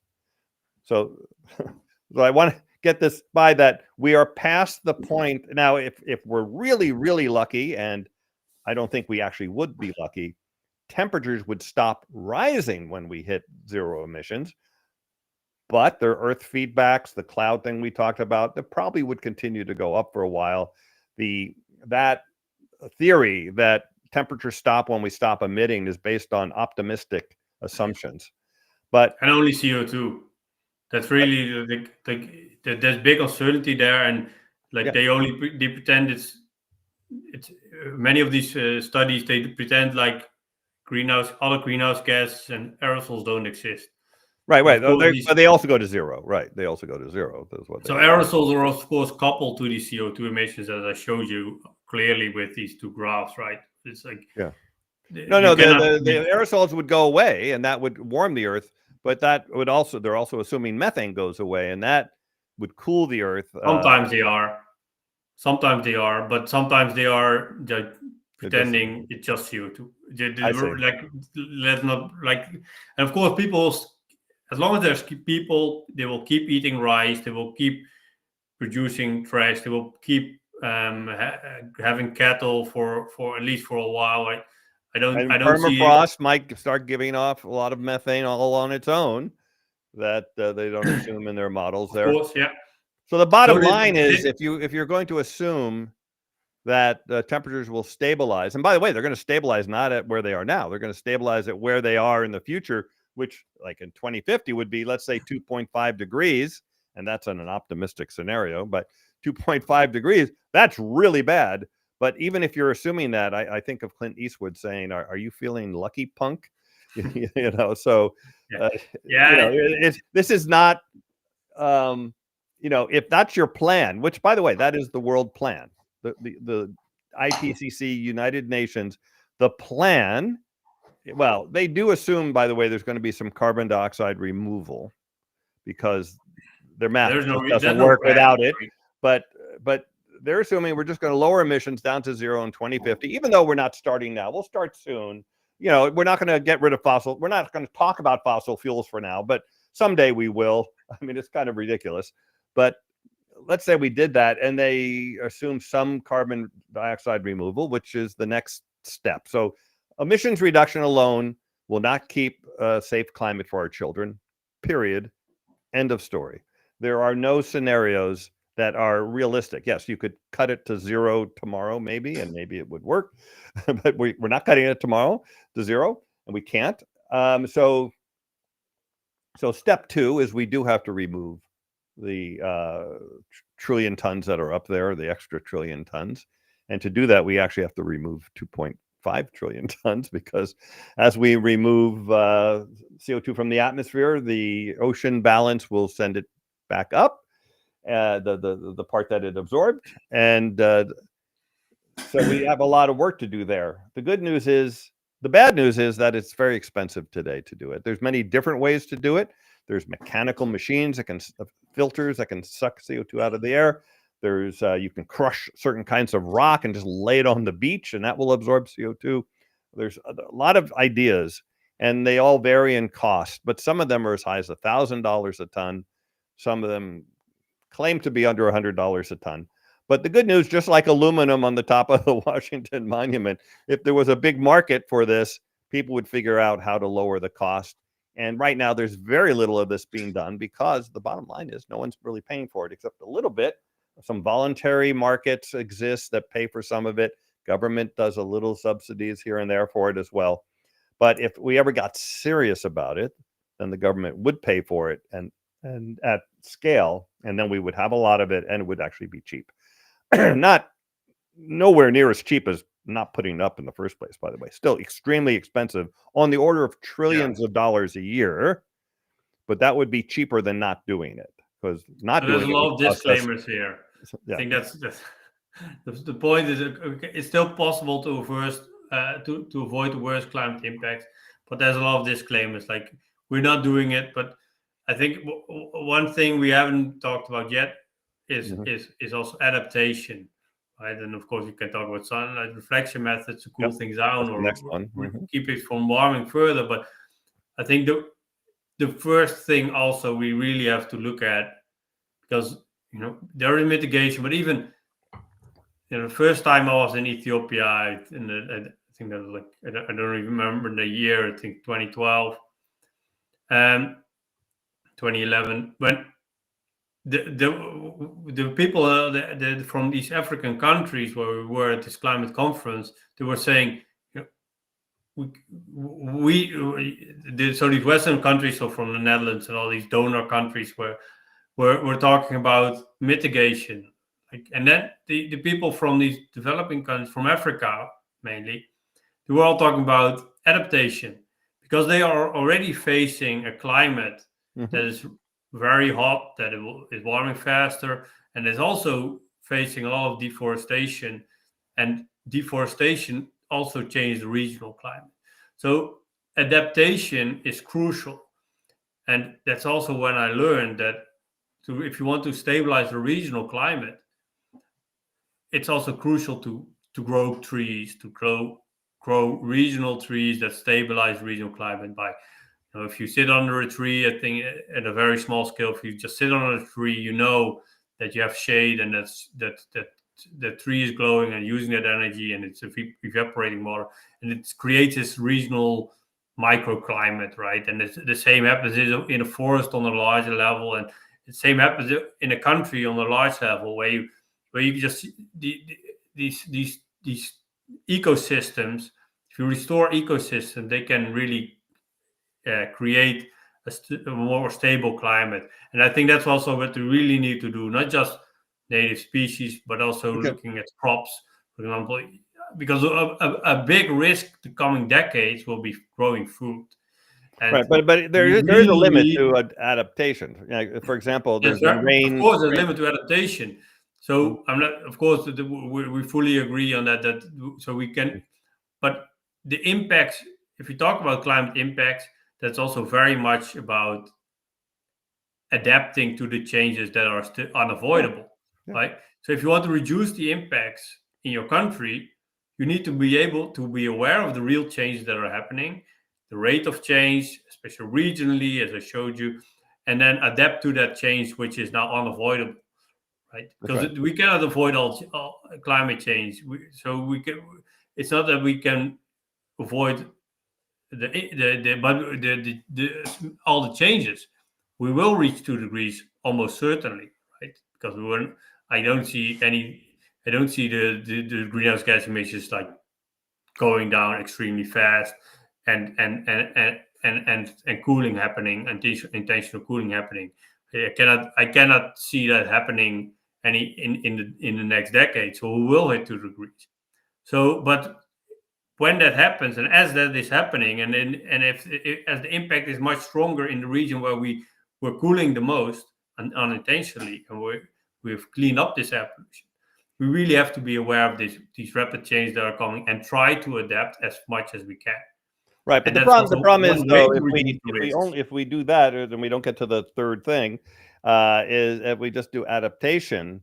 By the way, I should point out that emissions reduction, as we talked about, even if you do it, temperature doesn't come down. It will stop going up as fast, and if you're really, really lucky, it might level off. With carbon removal, the temperature could end up going down, only if, by the way, you're already at zero emissions, because otherwise you're just offsetting your emissions and you're not really lowering the CO2 content of the atmosphere. But if you do that, temperature will go down. But this is a very long process because there's so much up there. So even if we removed it as fast as we currently put it up, it would only be removing it by about 2% a year. So it would take many decades before the temperature would start to really go down in a noticeable way. So there is one more thing we can do, and then, by the way, if it gets to 2 and 3 degrees, let's say 3 degrees at 2050, this adaptation thing is out the window. I mean, the people will not be adapting to half meter in 24-hour rainfall, which is already happening in some places. There's no infrastructure on Earth that's handling that kind of thing, or a meter in some cases. Insane. The fires we've seen, we can do better on building buildings and things. Tehran running out of water. Okay, so yeah, the adaptation for that is building a new city somewhere else, right? So we're not going to be I mean, individuals will not be adapting to what's going on if we let it get so out of hand that it's difficult for civilization or organized governments to operate, right? So there is one more thing we can do, and it turns out it's really cheap, relatively speaking, with an order of billions of dollars a year instead of trillions. And that is what's called sunlight reflection methods, solar radiation management, solar geoengineering. Very controversial. We've been talking about it on the show recently too, in some controversies. People don't like it because they think it's screwing around with the climate. I just suggest to them that maybe they should have thought about that 200 years ago when we started screwing around with the climate. And will it have negative side effects? Yeah, there'll be some negative side effects, although we know they're not going to be really terrible, because this thing happens on its own naturally a few times a century when there's a very large volcano. And actually, as someone in the questions noted, hey, when that volcano Mount Pinatubo happened, it actually caused the line to be less permanently of CO2 going up. And that's because when you cool the Earth, you actually get less emissions from the Earth, and you actually lower the increase in CO2 every year. So there's a lot of other things that happen. But the most important thing is you stop the temperature from getting out of control. And again, we don't know enough how to do it exactly right today, but the technology is not really a problem. It's just having the knowledge of the best way to do it, when to do it, where to do it, and all that kind of thing. But we do know it will work because volcanoes do it. Right? To get the technology ready will take 10 years. I think that's what we should be clear about that as well, right? It's not a silver bullet. It will not. It can reduce the impacts, but it's the technology. We often talk about it like the technology is there, right? But except for some guys playing with balloons, there's not a lot of anthropogenic emissions, and that's of course also not like a negligible amount. There's there's negligible amounts of anthropogenic aerosols entering the stratosphere, right? So, and of course there's some investments happening. I think it's I still have to look into that. It's called this company startup. It's called Stardust. I think they've invested 60 million, so they want to do some pilots, but still you do need billions. Right? Yeah, you need billions, but you don't need trillions. That's my point. No, of course but keep in mind, we're not really doing this seriously yet. There's very, very little funding for this, even that one company. But the academic funding for this is trivial, probably compared to what's spent on researching tomatoes or something like that. So you don't know how much we are spending on researching tomatoes in the Netherlands. Probably a lot, right? Yeah. So we're not. But my point is, this is what happens when we finally choose to succeed, which we haven't done yet. We haven't chosen to succeed. We're choosing to fail. We're choosing to continue emitting like crazy. We're not taking carbon capture seriously. We're doing a little bit. There's some experiments. It's kind of, first of a kind experiments and demonstrations happening, and they work, but they're expensive. It's just like if you built a prototype car, that car is going to cost a hell of a lot more than the production car. And anyway, so we could do that seriously, and we could be researching the hell out of solar geoengineering so that we have it as an emergency thing if we need it, which I'm pretty sure we're going to need it at this point. In fact, I guarantee we're going to use it because we're not doing anything else effectively. When things get so bad that the politicians' only choice to provide relief. Remember, solar geoengineering provides, once you do it, the cooling starts within like a month or two. Unlike carbon capture, where the cooling starts in half a century or so, so it's a very different timeline. And so the only politically acceptable timeline, I think, is going to be geoengineering. And again, people don't like it. And then one of the number one reasons they don't like it is they think it's going to give social license to fossil fuel companies to continue doing what they're doing. So, it's not as hot anymore, so we can still make fossil fuels. That is one possible outcome. But then again, that is also still choosing to fail. Yeah, and that's asking those companies to pretty please lower your emissions rather than telling them they have to lower their emissions and cut them to zero eventually. Yeah, the point is, if we're serious, we'll do the latter. If we're not serious, we'll do the former. The point is also that we don't take it serious because we don't know how bad it is, and that's what aerosols have been doing for years, for centuries even. Hiding the real impact of our greenhouse gases, and I think that's really you're supporting the line that people are worried that geoengineering we're doing geoengineering, so it's accidental geoengineering, but purposeful geoengineering would allow us to continue on our harmful ways. But again, we have all the information, so we can make the choice to succeed or fail. And I have to say it again, by the way, and I didn't say it maybe today. If we continue to choose to fail, we will. You said it's very clear that the path we are on leads to failure. The good news is there's no reason we have to stay on that path. But the answer to that is also like, if we don't know how bad it really is, then I agree with that. It is much more likely that we don't think we really are failing, so we don't really have to do much, right? I agree with that. So because that's really the point. So, and of course, like if you really think, if you realize, and I do think that's the case, that if we really want to reduce the rate of warming, and we want to keep the AMOC from slowing down, with the we need to do that this decade. Yeah. We will need to do that this decade, right? And the only technology that's ready is allowing ships to emit sulfur from outside on the open ocean, where already algae are emitting some, and it doesn't impact health that much. You know, that's the rational technical answer to this question. But then, like, to me, like one of the most important reasons not to do that, like the most also in a way rational reason to do it, which is also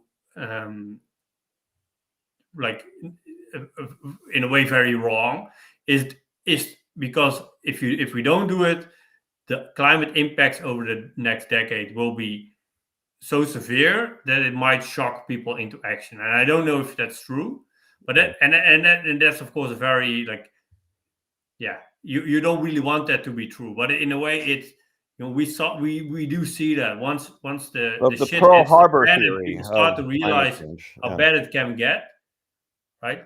Then there's many examples where, and there's also some examples against it, but there's many examples where people come together and then they start to act once they see how bad it really gets. And yeah, unfortunately, I think we do need some big impacts, and I hope it won't be too big.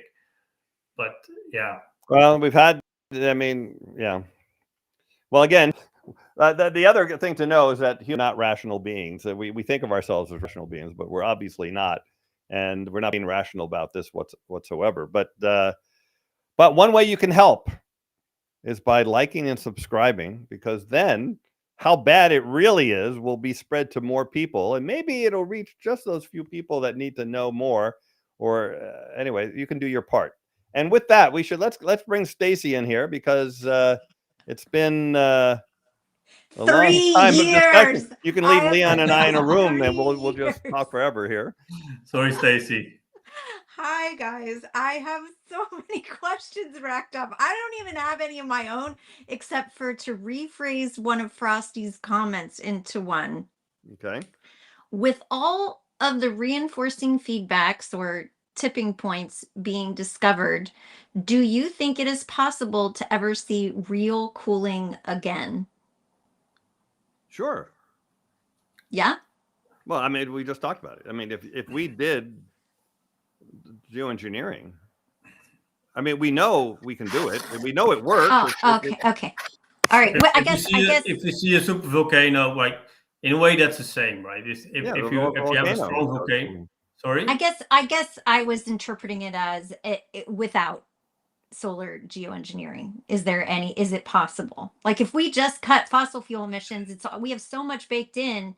Well, no, again, I want to make, this is a really important point. Everyone, you know, I don't know what the number is, but it has to be at least 90% of the population has a model in their head of what pollution is.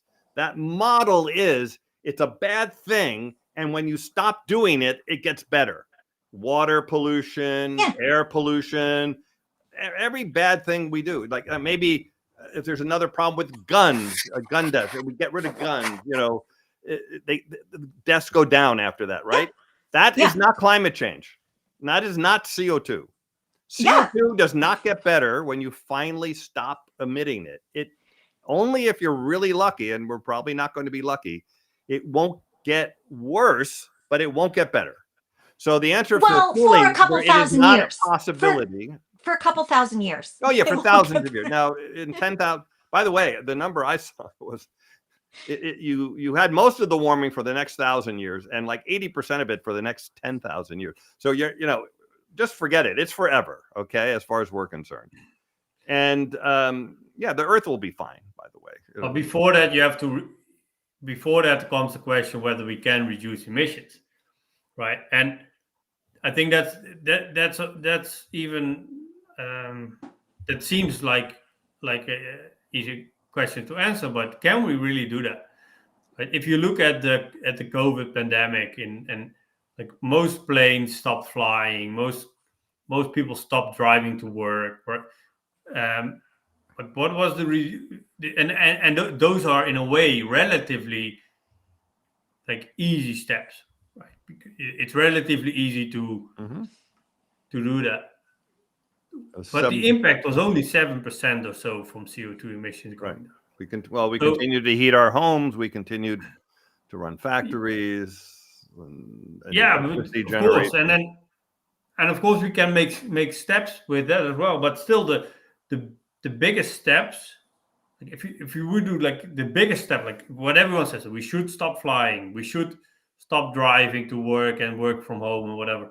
Like in a way, we did that already, and we had that test. No. Just stop. Right? Pause. I need to clarify one thing. It isn't about stopping moving. It isn't about not going places or whatever. It's doing it in a way that has the least amount of impact, and that is for sure. walking, biking, transit. You can do it. But we stopped doing it. You can't do it depending where you live, though. I mean, we built suburbs because we had cars, and now those suburbs are these isolated homes that are very far from the shopping or visiting other people and things like that. But I think that what I would say, it's not going to happen on its own. Renewable energy is cheaper than fossil fuels, and it will eventually just replace fossil fuels for economic reasons, no matter what the fossil fuel companies say. That will happen, but it's not going to happen in a time frame that's going to be good enough for us to protect ourselves. So we could have policies, and then I really have to emphasize this. There's like hoping that things happen. It's waiting for the price to drop. It's all that.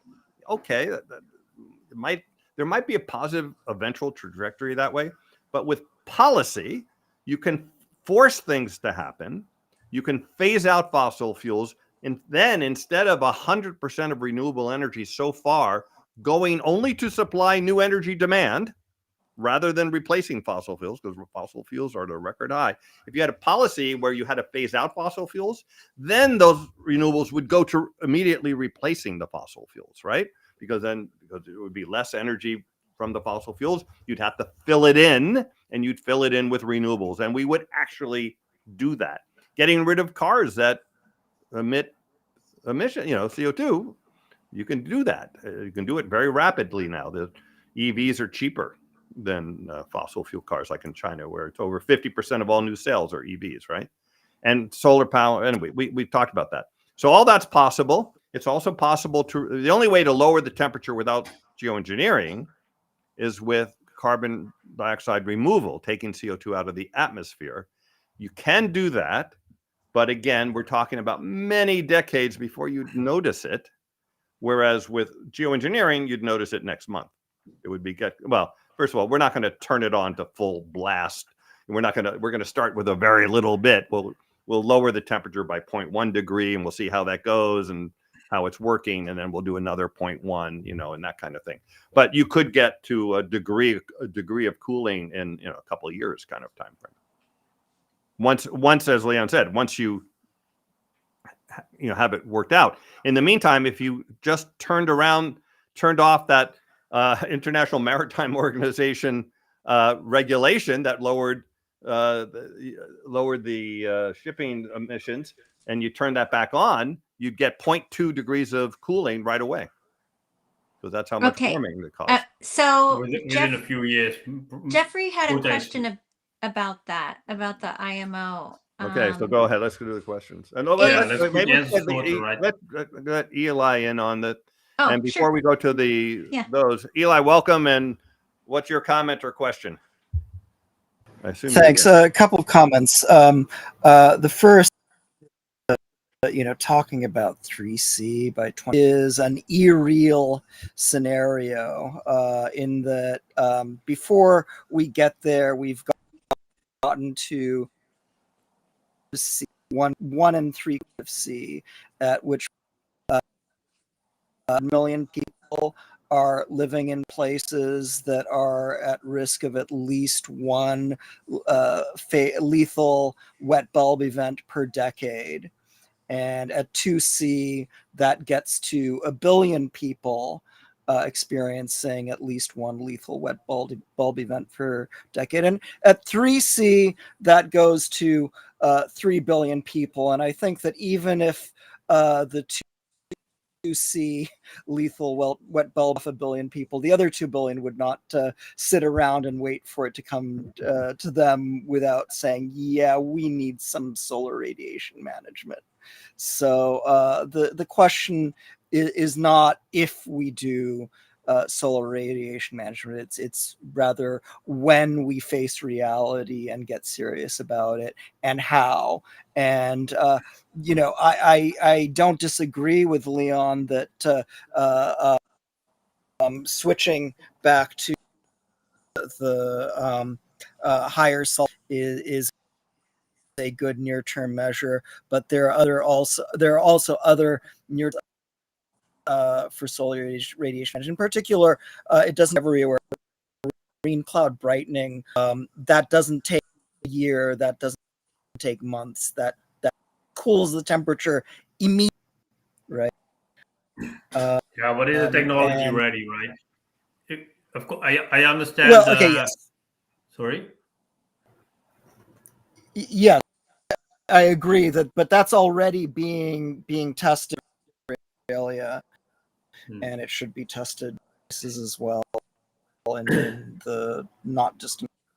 Yeah, so, but it's very different from these 50,000 ships burning these what is it, millions of tons of fuel, and put it in the atmosphere. Like hundreds of millions of tons of fuel are being burned, and that's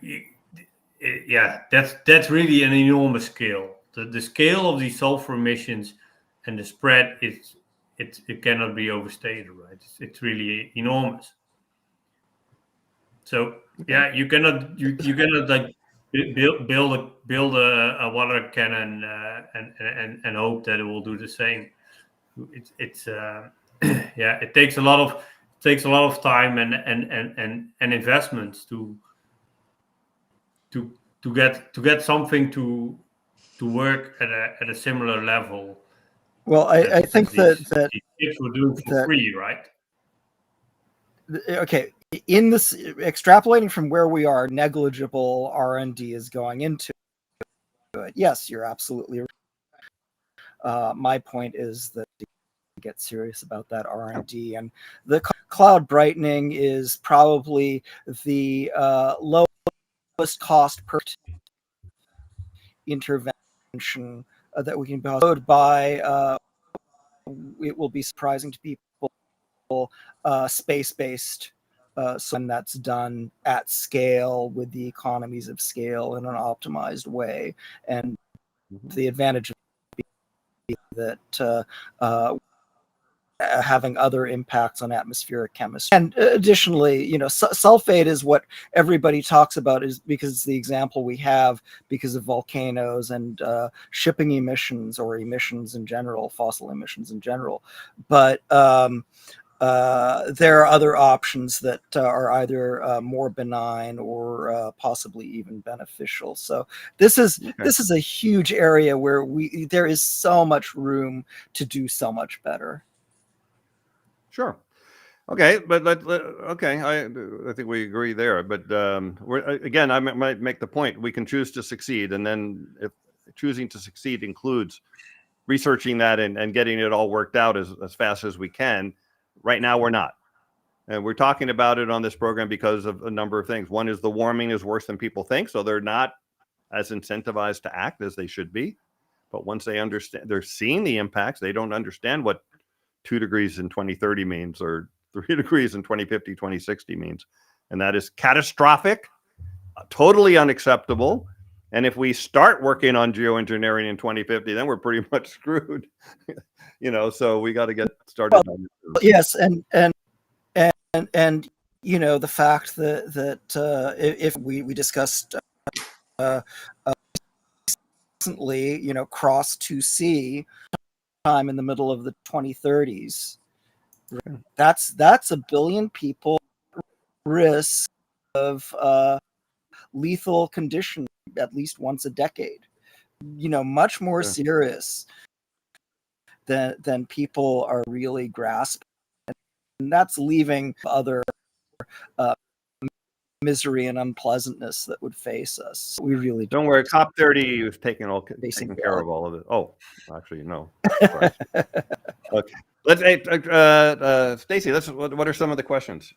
Oh my gosh. Okay, so what I was going to say, so Jeffrey had mentioned something about the IMO 2020 regulation. He said it caused 0.2 C degrees of warming to date, and there is only 0.1 C remaining from the shipping aerosol change. Mm-hmm. Why would we expect the rate of warming from the last 5 years to continue? That's a good question, and that's because it doesn't work like that. Because and this applies to all. By the way, I think is fascinating. I kind of learned this by reading Jim's papers and things like that. But Jim Hansen's papers. So you think that you do something and it causes warming. No, you do something and it causes warming, which causes more warming.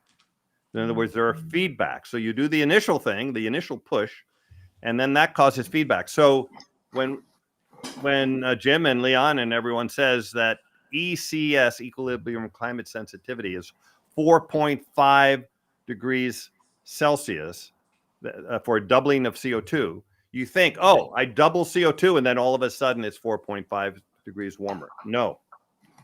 You double, let's say we just did an experiment on Earth and one day we just doubled CO2. In 10 years, we would see about 1.5 degrees of warming. In 100 years, we would see a total of 3 degrees of warming, or another 1.5 over the next 90, 100 years. And then in 1,000 years, we would see 4.5 degrees of warming. So I think this question is not about that. Well, it is, because the shipping change happened and it changed. Yeah, sure. And as Jim pointed out, he said this year was going to be warm because of the shipping change from a long time ago, because ECS is playing out, right? We got that initial jolt, and now we're going to see the warming that comes from it. But I think it's about like the next 25 years, right? So if well, you get most of it in the first 10, right? A third of it in the 10. Exactly. So then you would expect, if that is true, you would expect it to stabilize. Or the rate of warming to go back to, and depending, of course, very much on the greenhouse gas emissions and the further aerosol reduction, etc. But personally, I don't know. I think that the honest question always is I don't know, because we don't know what will happen in the future. But I very much think that this rate will continue, because the main heat sink is the oceans, and the forcing change is only over the oceans, and it takes a lot of heat to heat the oceans, and the cloud feedback is also mainly over the oceans, especially over the North Pacific, and you see it still increasing. You see this net flux still increasing, especially over the North Pacific, but also in other regions. So we don't see any we don't see any indication of the rate decreasing. We only see, especially regionally, right? I think, and I cannot stress this enough, is really the regional impacts are very much much more important to most than the global average. So, and then you see this imbalance keep increasing. So I don't know what that will stop. That's the honest answer, right? I showed you the specific decadal oscillation. Like, we don't know what the effect of these aerosol changes is on this specific decadal oscillation.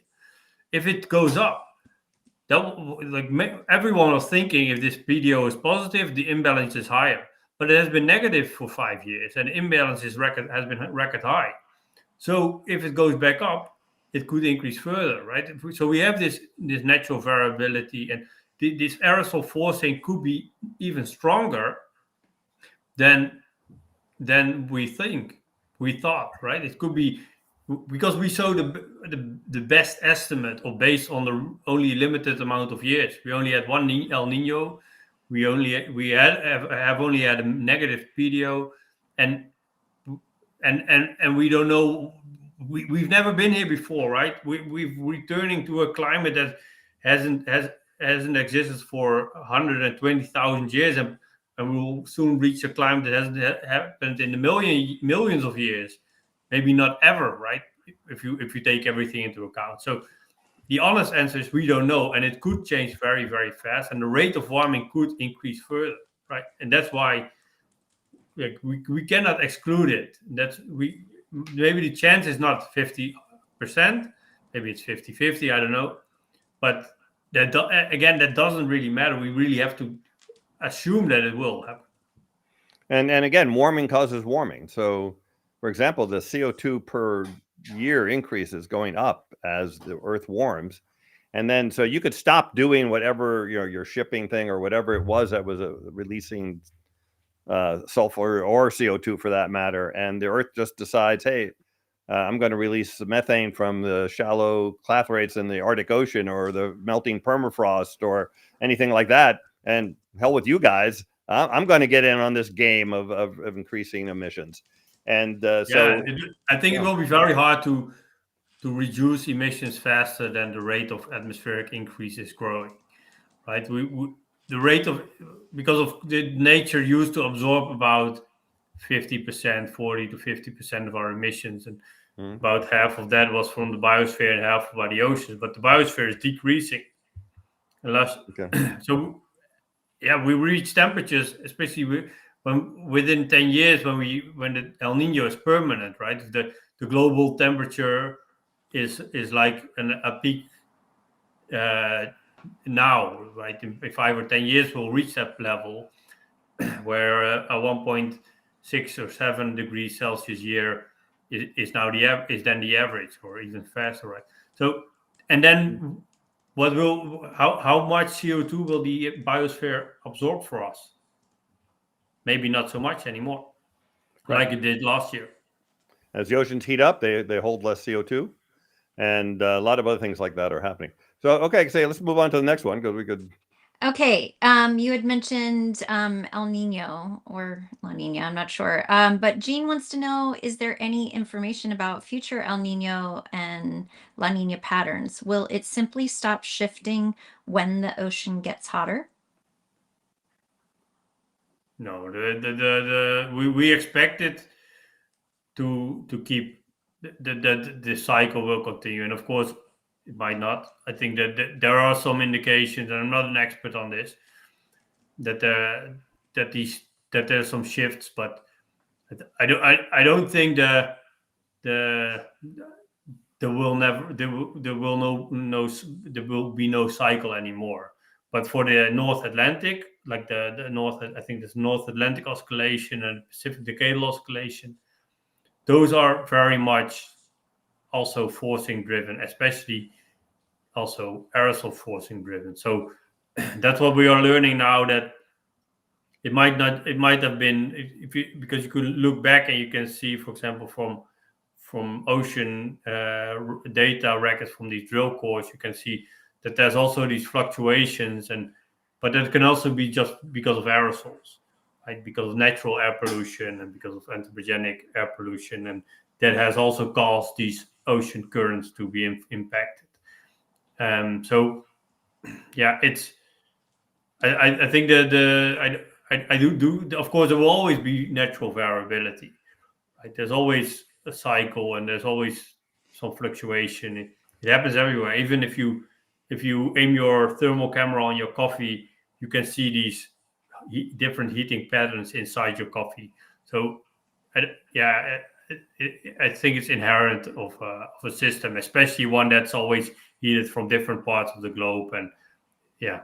But I think it's important to note, though, that it's going to be, El Nino is warmer and La Nina is cooler, but that's on top of a totally warming ocean to start with. So yes, it's going to go up and down, this natural variability, but it's laid upon a steadily increasing temperature for the ocean.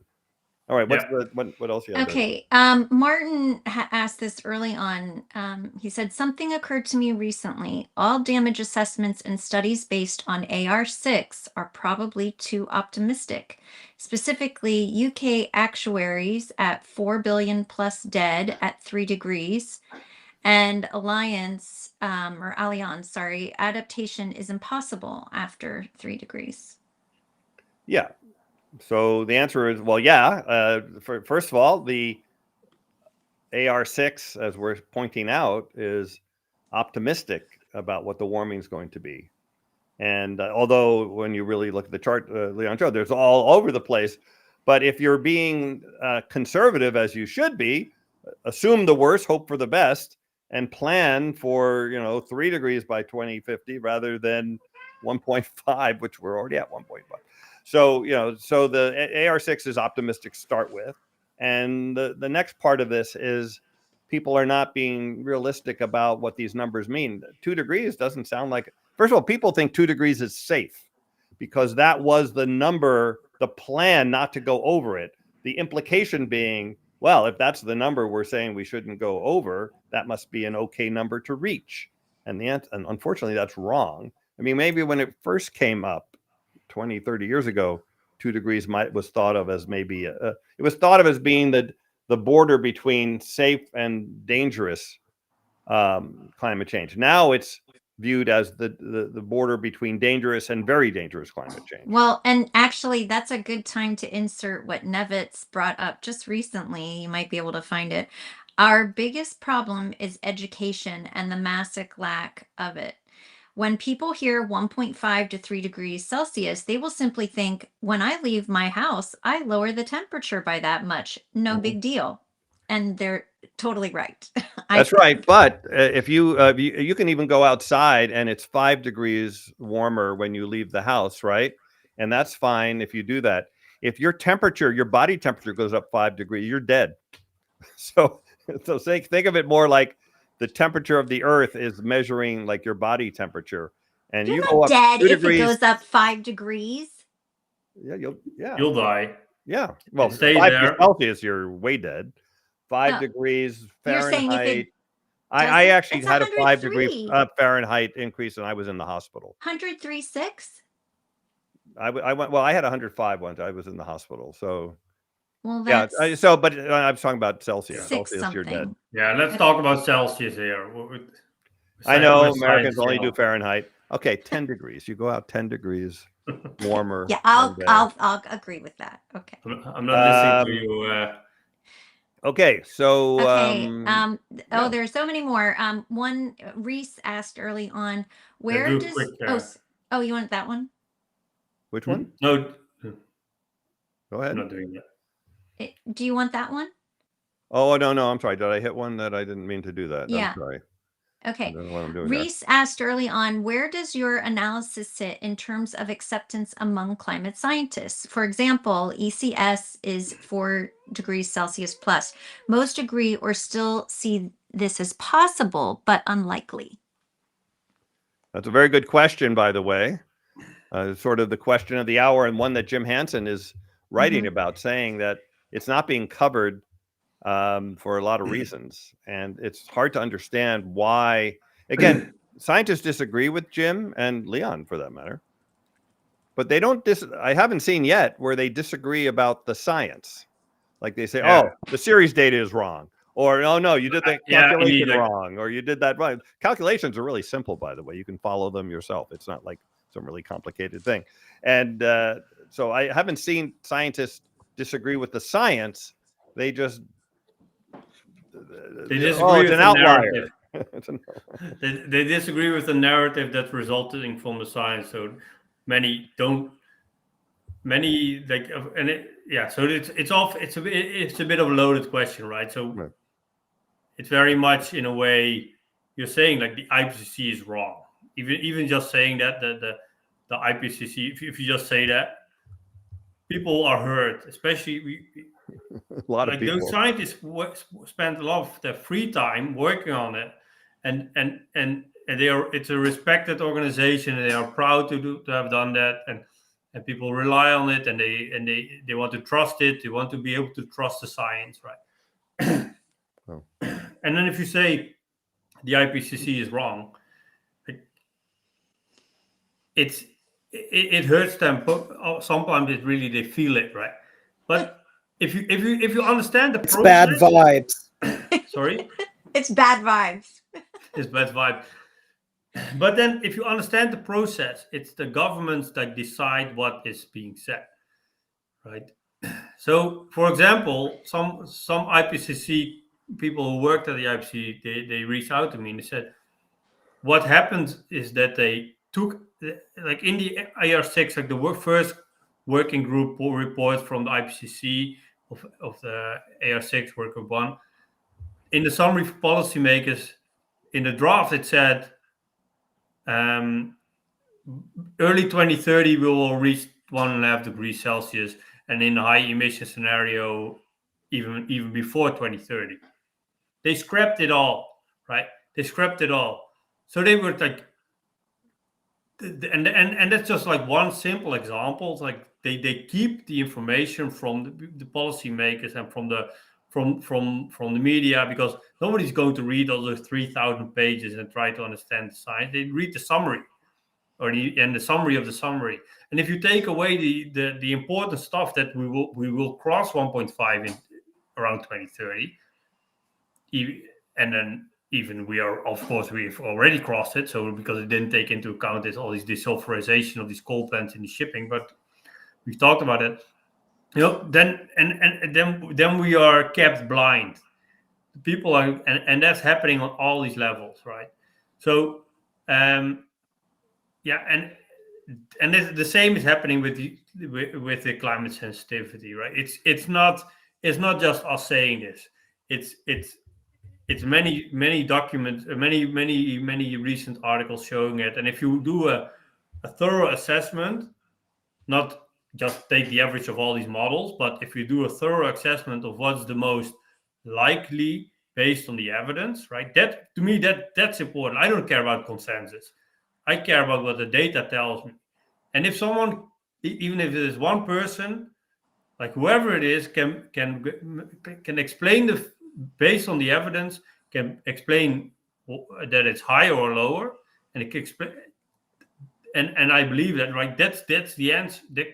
But if you have to prove it, and I think we did quite a good job at proving it based on paleoclimate, based on modeling, based on the aerosols, based on NASA satellite data, based on all these other lines of evidence, ocean heat column data. We took it all and based our assessment on that. And like, I haven't seen anyone like pick it apart based on the evidence provided.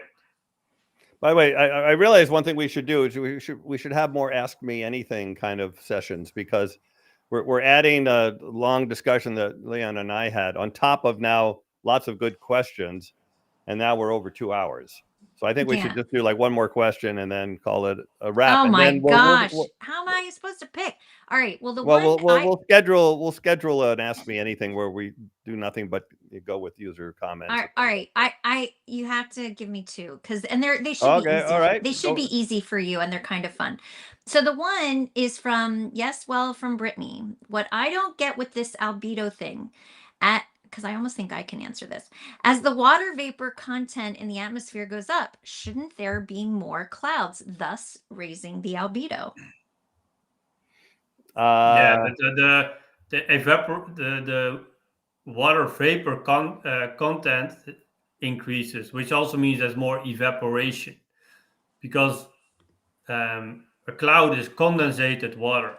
It's not water vapor, right? It's so droplets. And if you have less aerosols are condensation nuclei. So condensation means if you exhale to a window, cold window, you see the water vapor from your air, from the air you blew against the window. You see it condensate against the window. That's also what happens in the atmosphere with these particles. Without these fine aerosol particles, there wouldn't be any clouds. So they are crucial for cloud formation. So if the air warms and you reduce the amount of aerosols in the atmosphere, you will have generally less clouds. Of course, there's some specific, some regional differences, etc. But the current knowledge is that both from decreasing aerosols and from warming, you decrease global cloud cover. Right. Now, by the way, that wasn't known. Like 20 years ago, we didn't know whether warming would cause more clouds or less clouds. And so, yes, one factor is there's more water vapor in the atmosphere as the temperature warms. That's true. That's one factor of many factors. And the reality of measured satellite data for the last 25 years shows clouds decreasing as the world warms. So that's measured data. Now, things could change, whatever, but that's what we know now, and that accelerates warming. And so, and by the way, it's very warm in the desert. You don't tend to have a lot of clouds during there the day. during the day. That's right. It's very cold at night too. Anyway, so that's a good question though. But okay, the last one is just, I think, a fun one. It's from Alpha Ghost. Could we survive underground like in Derinkuyu, which I had to look up, and that is an ancient multi-level underground city in the Cappadocia region of Turkey, built to house up to 20,000 people along with their livestock? No. Why? Well, by the way, the billionaires are building their bunkers underground. I mean, they'll have some time to enjoy that. We're talking about 8 billion people. You're talking, it's hard to grow food. I guess you could lay solar panels all over the top, I guess. So then you have to come out and dust them off. But, we're talking about, maybe if we started a few hundred years ago and preparing for this, maybe we won't the robots do that for us? probably. So but there's be a lot of changes coming, but what is it, Eli? You'd also be talking about the worst ecological catastrophes in our imagination, I think. Already we're in the 6th mega extinction event, and that would really just accelerate it far more. Most mammals are out of climates that they are adapted for, right? So your audio's not that good, Eli. So you gotta work on that. Okay. Anyways, that's a good question. Yeah, can we all go underground and live happily there? Yeah, go long. People think we should go to Mars, right? Go long on caves. Go long on caves. You can go to Mars. Yeah. Remember, living on in Mars the Netherlands, is much more difficult than living in Antarctica. So, like 100 times more difficult. So, what is Mars? Living on Mars, people think that's something we can do. It's like orders of magnitude more difficult than living in Antarctica. So if you just think of living in Antarctica, where like you can't really go out. You can't go out. I mean, the radiation will kill you on Mars. You do have to live underground on Mars, by the way. That's one thing. So we could get into that. There's a lot of reasons why Mars will not work out too well. If that's your plan. Or Antarctica. It's one person's plan. Move 8 billion people to Antarctica. Yeah. Yeah. Okay, I think so I've been on for 45 minutes, so I think we can safely call this a cat video now. All right, there we go. Cat videos. Anyway, thanks everyone for joining us for this long discussion. We will schedule some more like Ask Me Anything so that we only do question answering. And we could start right away because I have tons here in my notes that go unanswered. Yeah, save the good ones. Save the good ones. And then remember to like and subscribe, because we do have to remember to ask for that. It really does help. The algorithm just cares about that. And so if you want more people to see what we're talking about, then please do that. We will see you next Sunday and 10 a.m. Pacific time. Thanks everyone for joining us today and for watching the program later. And thank you.